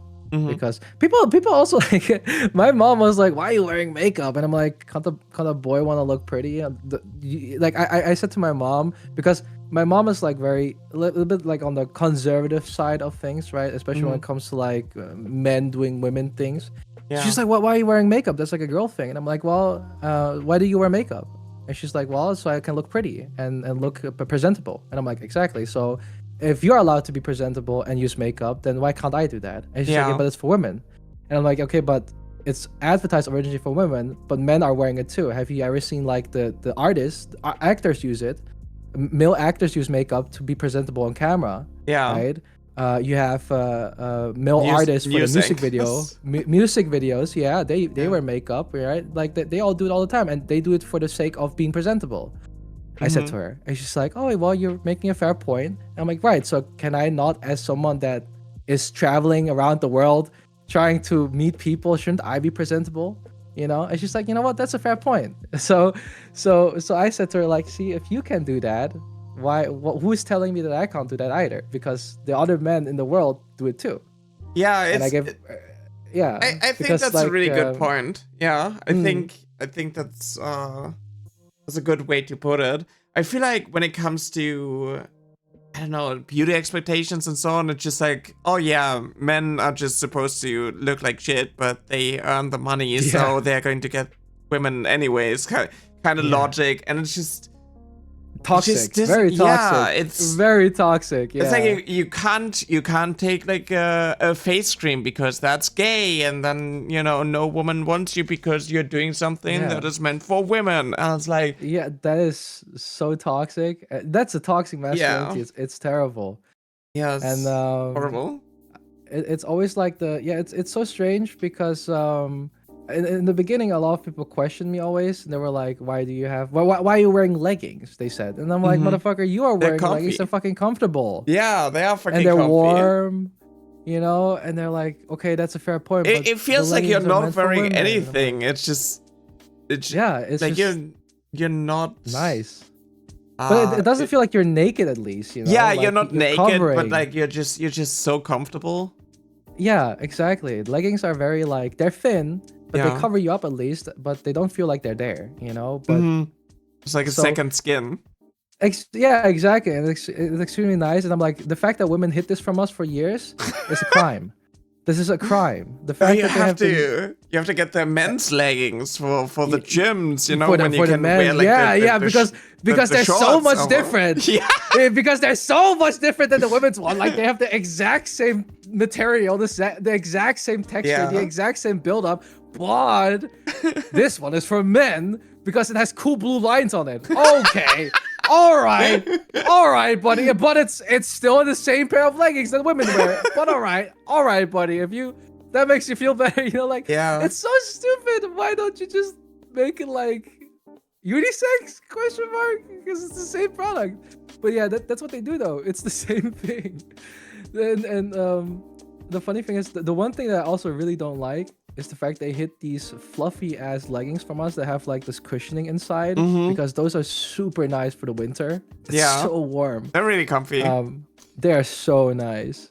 You know what the first thing that I bought like after I had bottom surgery, one of the first things I did was buy shorts and the leggings with like leather optic.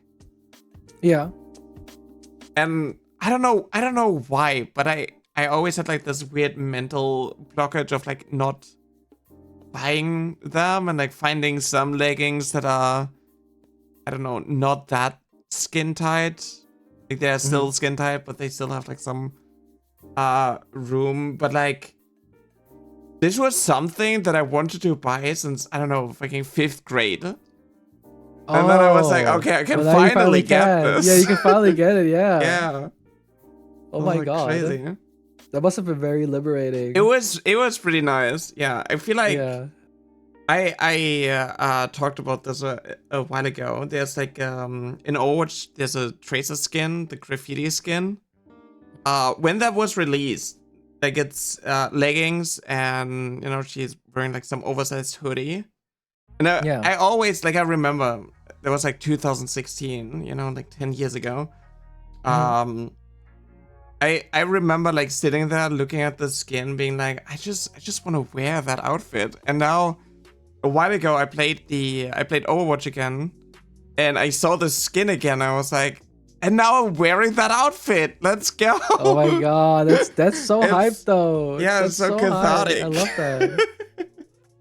That's to completely understand, especially if you're like waiting your entire life to finally be able to do it, and it's just like, finally.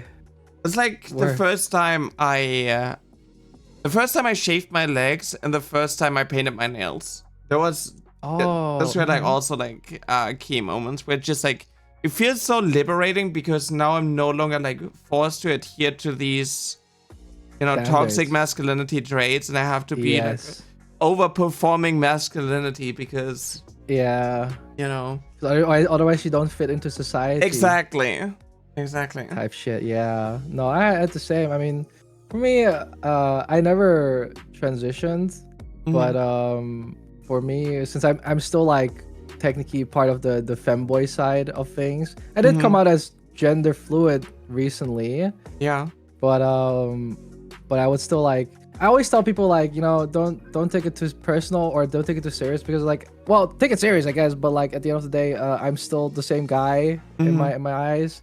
It's just for me, because I think for, people ask me like, what was your pronouns? What can I call you as? And I'm like, well, my gender fluidity is so like rapid and it changes all the time, and it can sometimes happens only for 5 seconds where I feel like more girly or feminine. Sometimes I can feel more girly feminine for like a longer time. Sometimes it lasts for months, sometimes it lasts for like a couple seconds, and it just changes so fast. It goes back and forth. Sometimes I feel like neither, sometimes I feel like both. So I'm like, hey man, I can barely predict when that happens to me myself. So I don't expect you to know when I feel like a girl or like a guy or like a certain way for you to know which pronoun to call me. So just call me he or they or she. I don't really give a shit, because like at the end of the day, it's just for me. It doesn't bother me too much, because I can barely predict it myself. I think it's unfair to people to know how I feel like all the time as well. So it's really not necessary. So for most people, I just say like I'm still like a guy, but sometimes I guess I feel just like a girl, and sometimes you can notice, and sometimes you can't. It's very random. I don't know. It's very very complicated to describe. Do you have But like in these moments? Do you have like gender dysphoria or something? Like, does nah, that come up? no. Luckily not, because I am really blessed. I think when it comes to like my body type Mm-hmm. and like my looks, because I look kind of androgynous. Yeah. Maybe a little bit masculine leaning, but pretty hard to tell. Mm-hmm. So sometimes people confuse me for a girl. Sometimes people confuse me for a guy. People can't really tell until I start speaking. Usually when Yeah. I start speaking, it's a bit more obvious that I'm a guy. For some reason, people that live in East Europe, for example, think I'm a girl. But that's because people in East Europe, because of their language, women's voices and women just talk in a lower Deeper. tone. Yeah. Yeah, so they think that I I sound like a girl. Mm-hmm.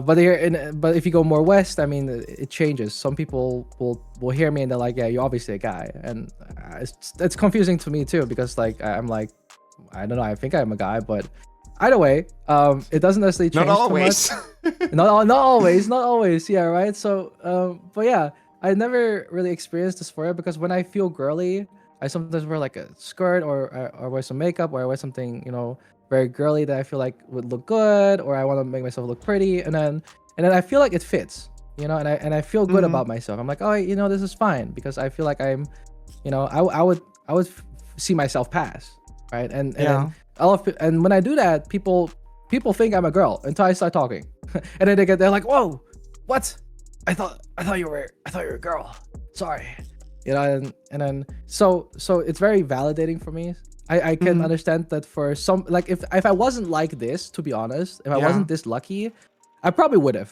I think I probably Mm-hmm. would have, because if I was like very masculine looking, and I would feel the way like I do sometimes, where I feel very girly and feminine, and I cannot find a way to see myself pass, Yeah.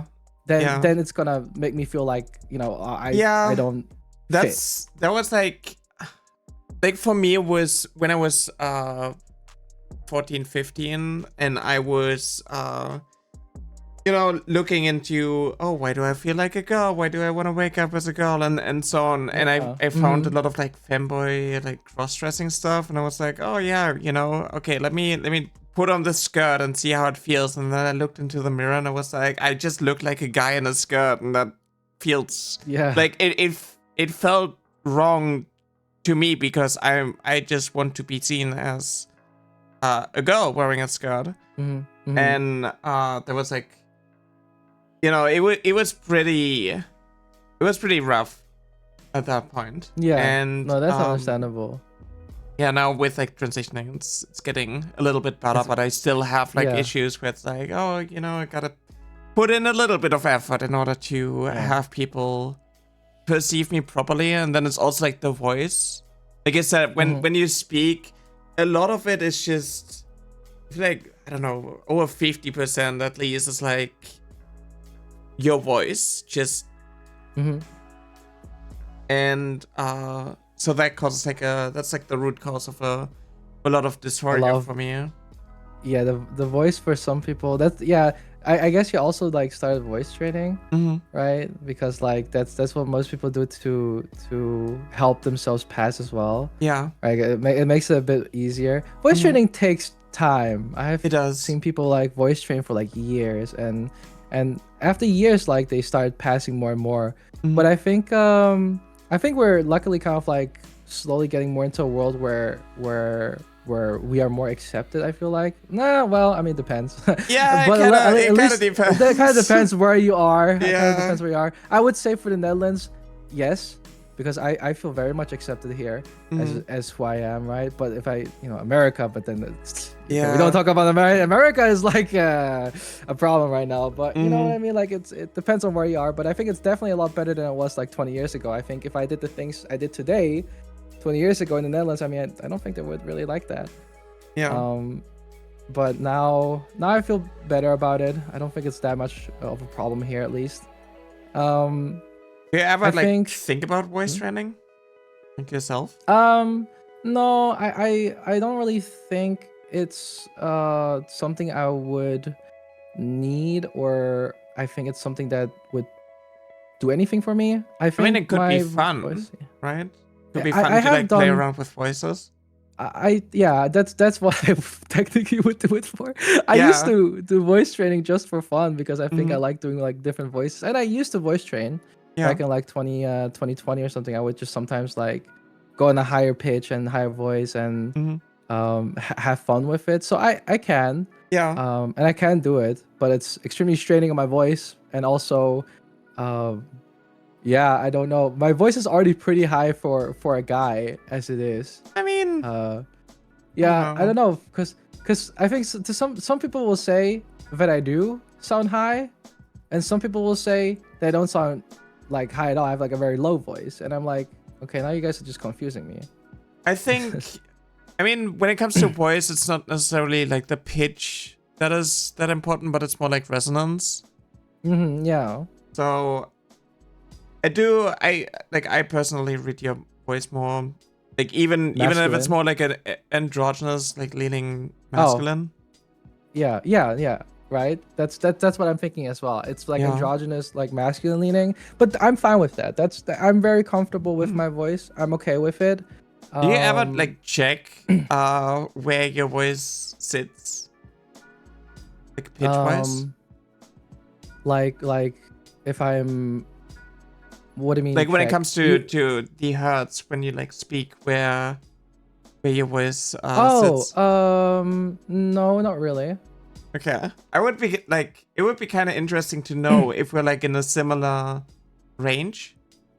Maybe I have an app, I think, maybe for it, but I'm not sure if I don't know if I still have it or if I deleted it. But I You made think I a have an app. video? Huh? You did? You made a Oh video. yeah, the oh, you're talking about the hertz thing. Yeah. The what is it The called? frequency. The pitch. Yeah, With the voice frequency. tools. Yeah, the voice tools. Yeah. It might be the app. Oh yeah, I have voice tools. Hmm. No, It's been like 2 years. I think Gully is talking about the what is it called? There's this one app on the browser that will make you categorize your frequency in like a group of some sorts, but I don't know what it was called again. Oh. I think they're referring to that, but we're Do you talking about a mean different app. acoustic gender? No, No, it's a that's troll different. website. Oh. It's a troll website. Yeah, Okay. it's a haha funny one. Oh. I would be curious to know if you want to do like the voice tools thing. And, Yeah, like, I let have me the know voice where you tools right sit. now. Because I think that you Oh my probably God. sit in the ambiguous range. I'm actually I don't know. It's okay. It's in There's the like female a range. there's like a text that you can read or something. Yeah, okay. Let me see. All right. I'm gonna read chat. Okay, let's see. Let's see. So relatable. Who remembers everything they did in the last 3 years? Okay, it's androgynous, but it's like you said, a little bit below it, and sometimes it goes in the androgynous range. Oh, and sometimes it goes to the female. Yeah. Oh my God, I don't know what's happening. it's going to the female range, and then it goes to the androgynous range, and then it goes to the male range. Yeah. Okay, now it's in the female range. Oh, now it's androgynous. Oh, now it's male. mean, oh, now it's what the fuck? Yeah, that's why like you're kind of all over the place right now because you're adjusting your pitch, but it's just like having like a baseline or something. So you kind of read like a text, something like. Yeah, I need to talk neutral. When the sunlight strikes, raindrops in the air, they act as a prism and form a rainbow. Okay. And then you can like kind of tell. Wait, all right, let me see. Let me send this to you. That's the rainbow passage. That's the most common thing. You're going to give somebody voice training PTSD through that. Oh, I had a copy pasta that I think would be pretty good. You can also read the copy pasta, sure. Oh, okay, wait. Okay, I got one.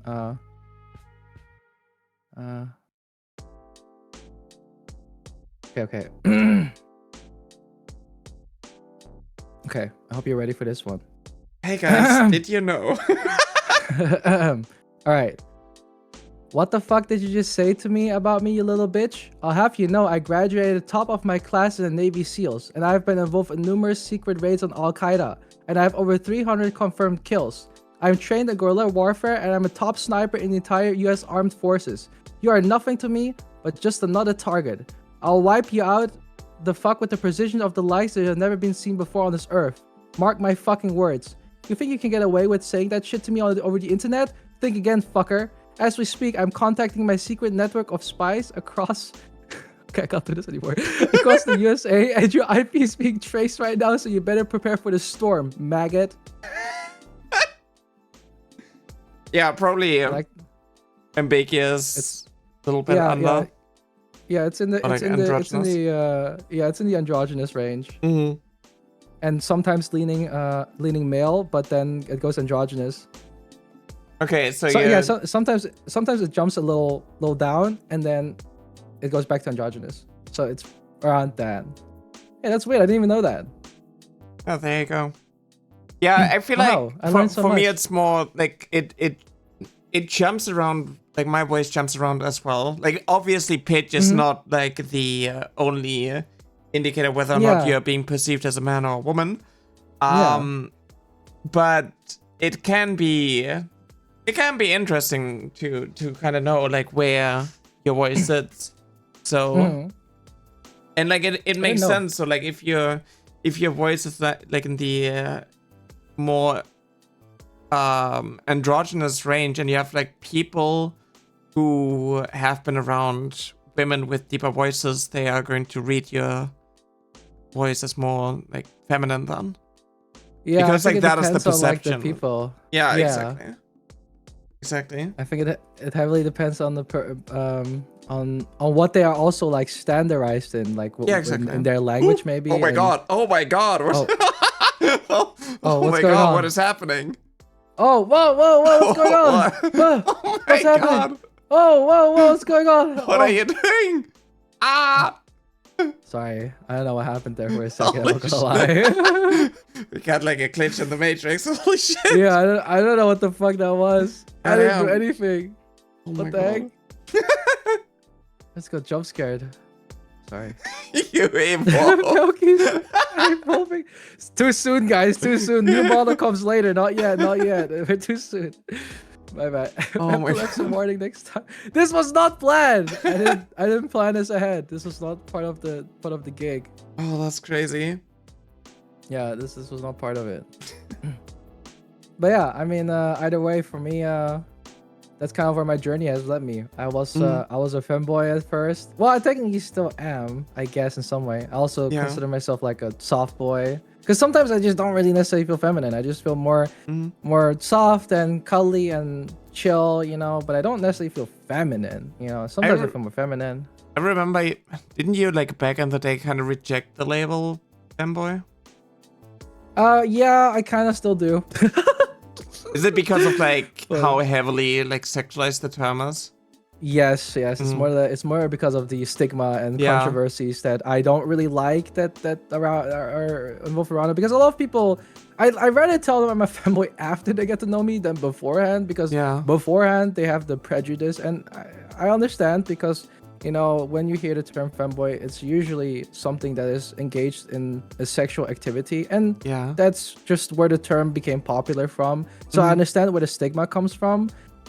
So people will, like, you know, eventually find out that I am if I don't say it anyway, because like there's so many people that will just normally, they will meet me and I don't tell them about it, and then eventually they can tell, and then they will ask, and I'm like, yeah, I am, what about it? And they're like, oh yeah, you're not, you know what I expected, and I'm like, yeah, no shit, because I'm not like the porn brained. Yeah, right. Like, yeah, I'm not like the same as everyone else. You know what I mean? Like it's a very. I mean, the same when it comes to like trans women as well. It's just a lot of it is just the stigma because people Yeah. sexualize, like fetishize our existence. Yeah, it happens to us too. And you know what's even worse?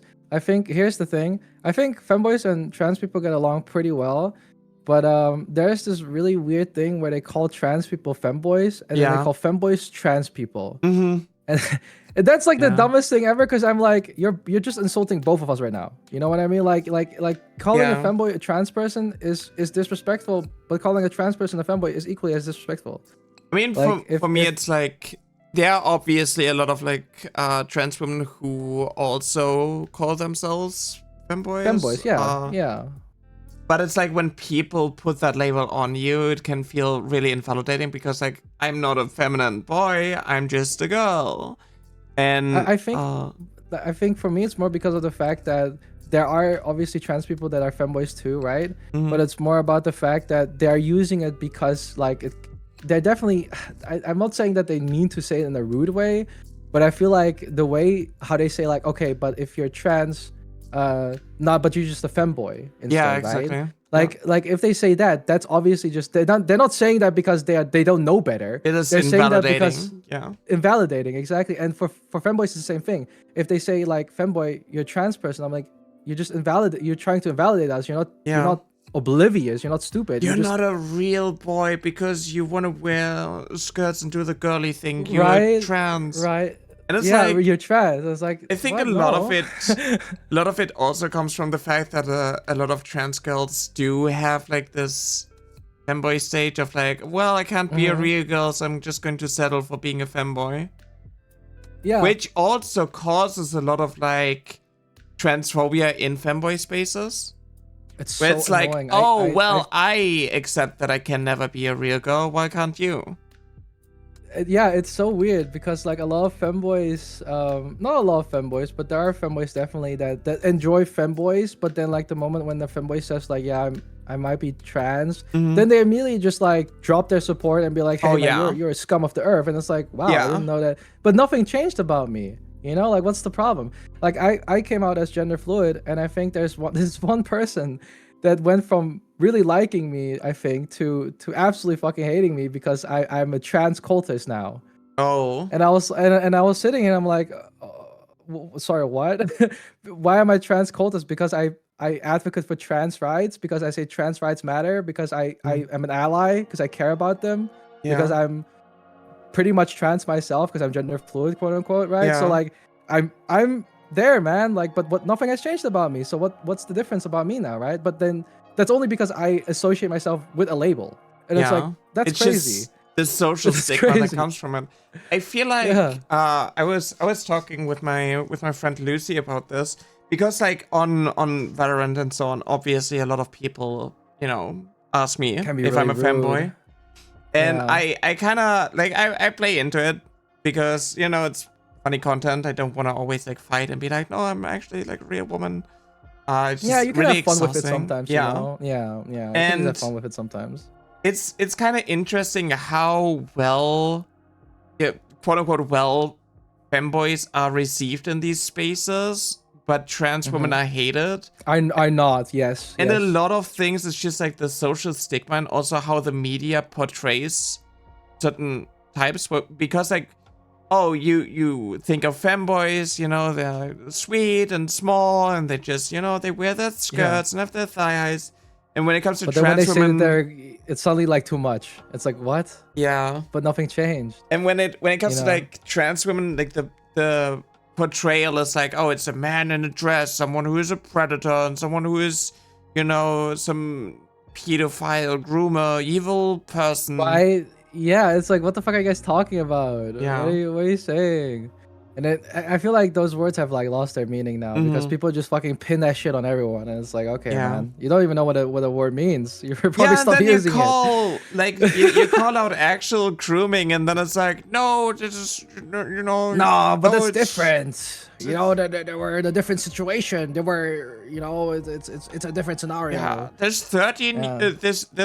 This 30-year-old going after this 18-year-old. No, that's That's that's totally okay. because That's you normal. know, They're both adults. yeah, they're both It's adults. different, you know. but then it's like, hey, you know, like I just came out as trans, and that's like, oh, you're a grooming victim. Oh, you're a groomer. yeah. I'm trying to.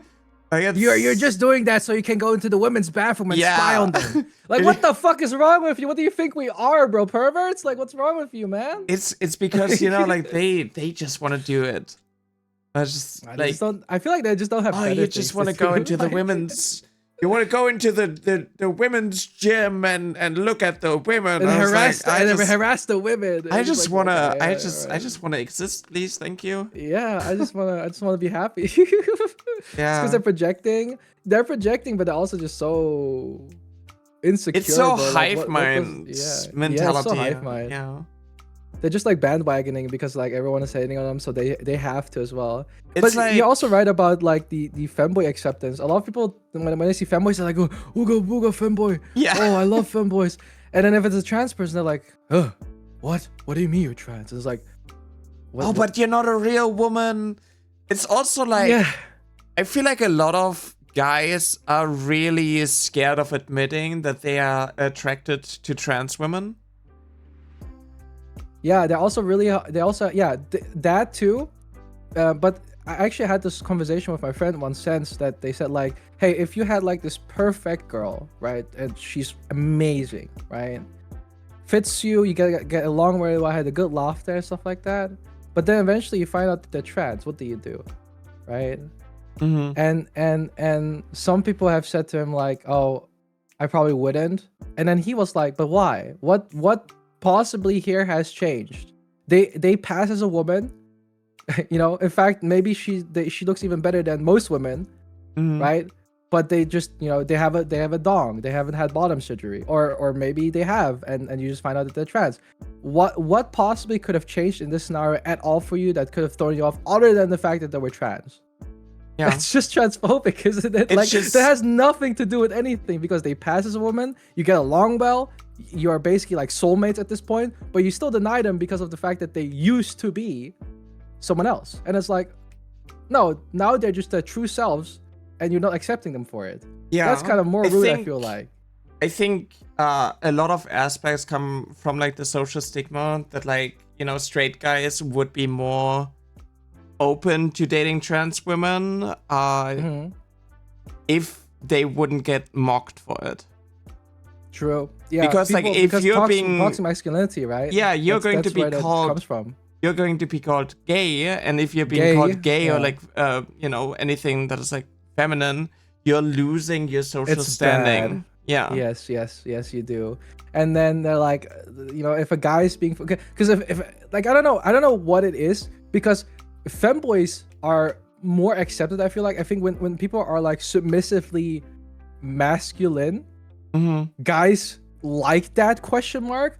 But then when they say like, well, I don't want to be masculine, I want to be a girl, feminine, and leave it at that, then it's suddenly like, okay, now you're going too far. But it's like, okay, but why can I be a guy and be very feminine, and that you find that hot and sexy, but the moment I would transition, that's like too much for you. Isn't that, it's like, isn't that like playing more into their favor? I feel like a lot of guys have like the perception that they would only be interested in women for reproductive reasons, and trans women cannot fulfill this need. So yeah, and there's also like this thing of like this hatred for like women, where it's like, well, I'm okay with like guys who are fulfilling like these traditional feminine roles, but I really hate when women, right?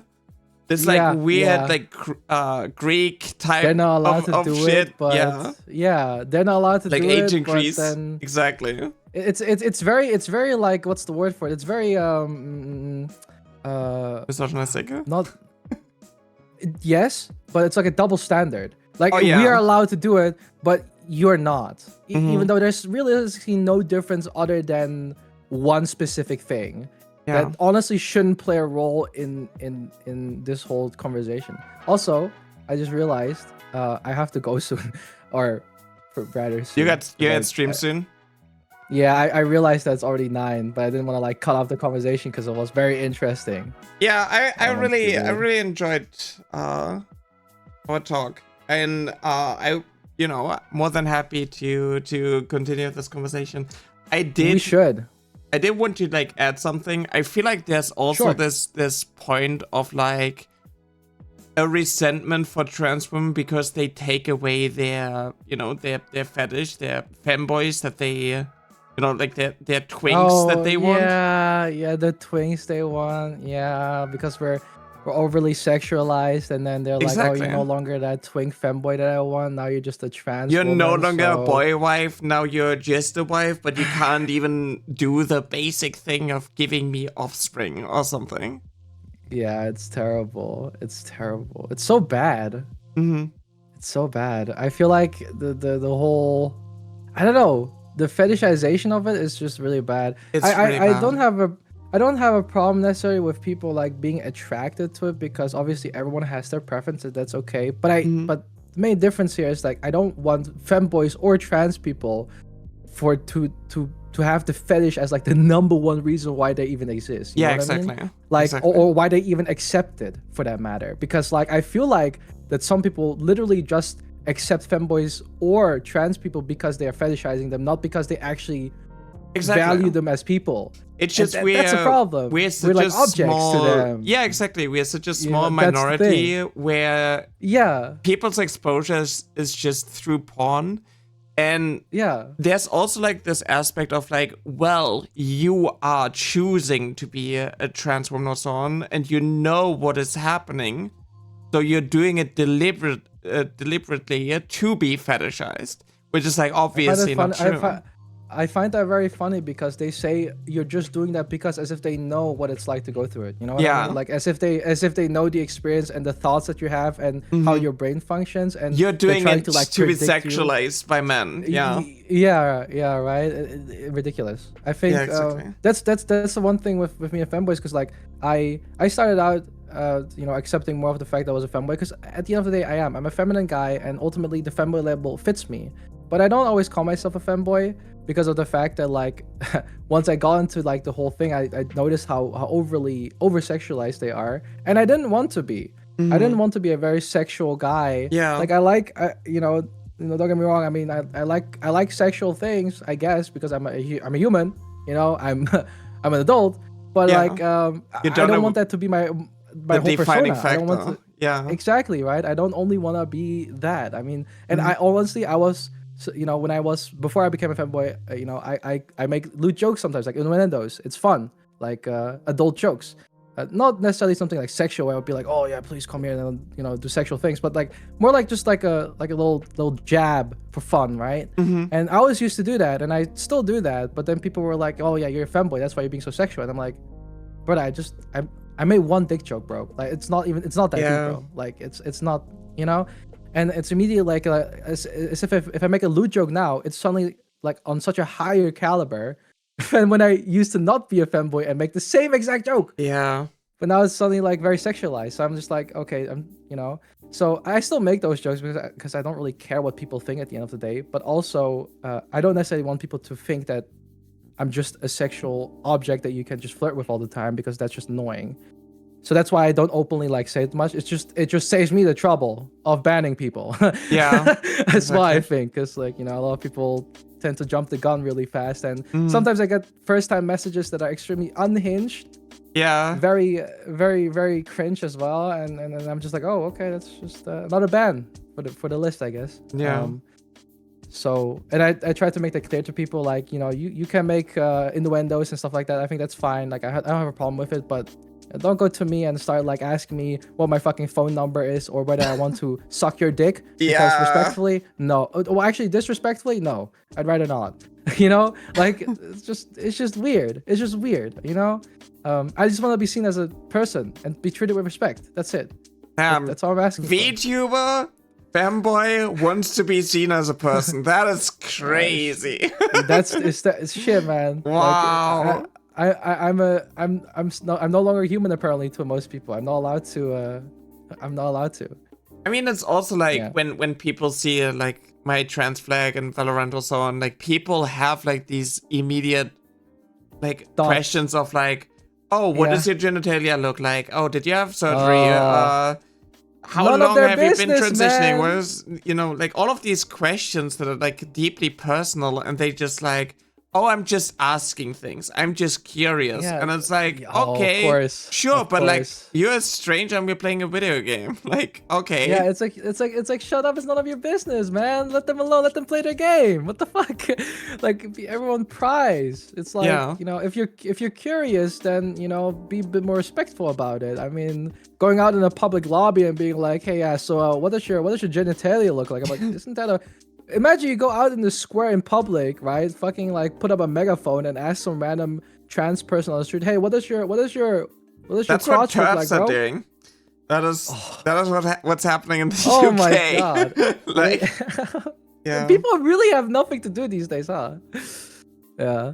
But yeah, I am indeed running out of time. Yeah, it was amazing to have you on finally. Yeah, thank you so much for inviting. You should invite me again. I would love to come on again. Yeah, we can set something up for sure. Yeah. Really appreciate you for sharing.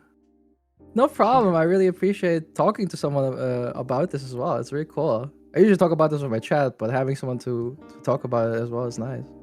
Yeah, that's kind of why I've been like starting to do this, because yeah. I typically also just talk to my chat, but it helps to have like a different perspective as well. A different perspective, right? Yeah, that's very cool. I like that too. No, I vibe with this a lot. Feel free to invite me again if you want to. Would love to. Thanks for hanging out. Thank you. But yeah, I'm gonna head out for now. Thank you guys so much for having me. I'll be dead. So enjoy your stream. Yeah. Thank you so much. You too. I hope everything goes well. I'll see you around. Bye-bye. Bye-bye. Bye-bye, Yara. Bye, chat. Bye. Bye.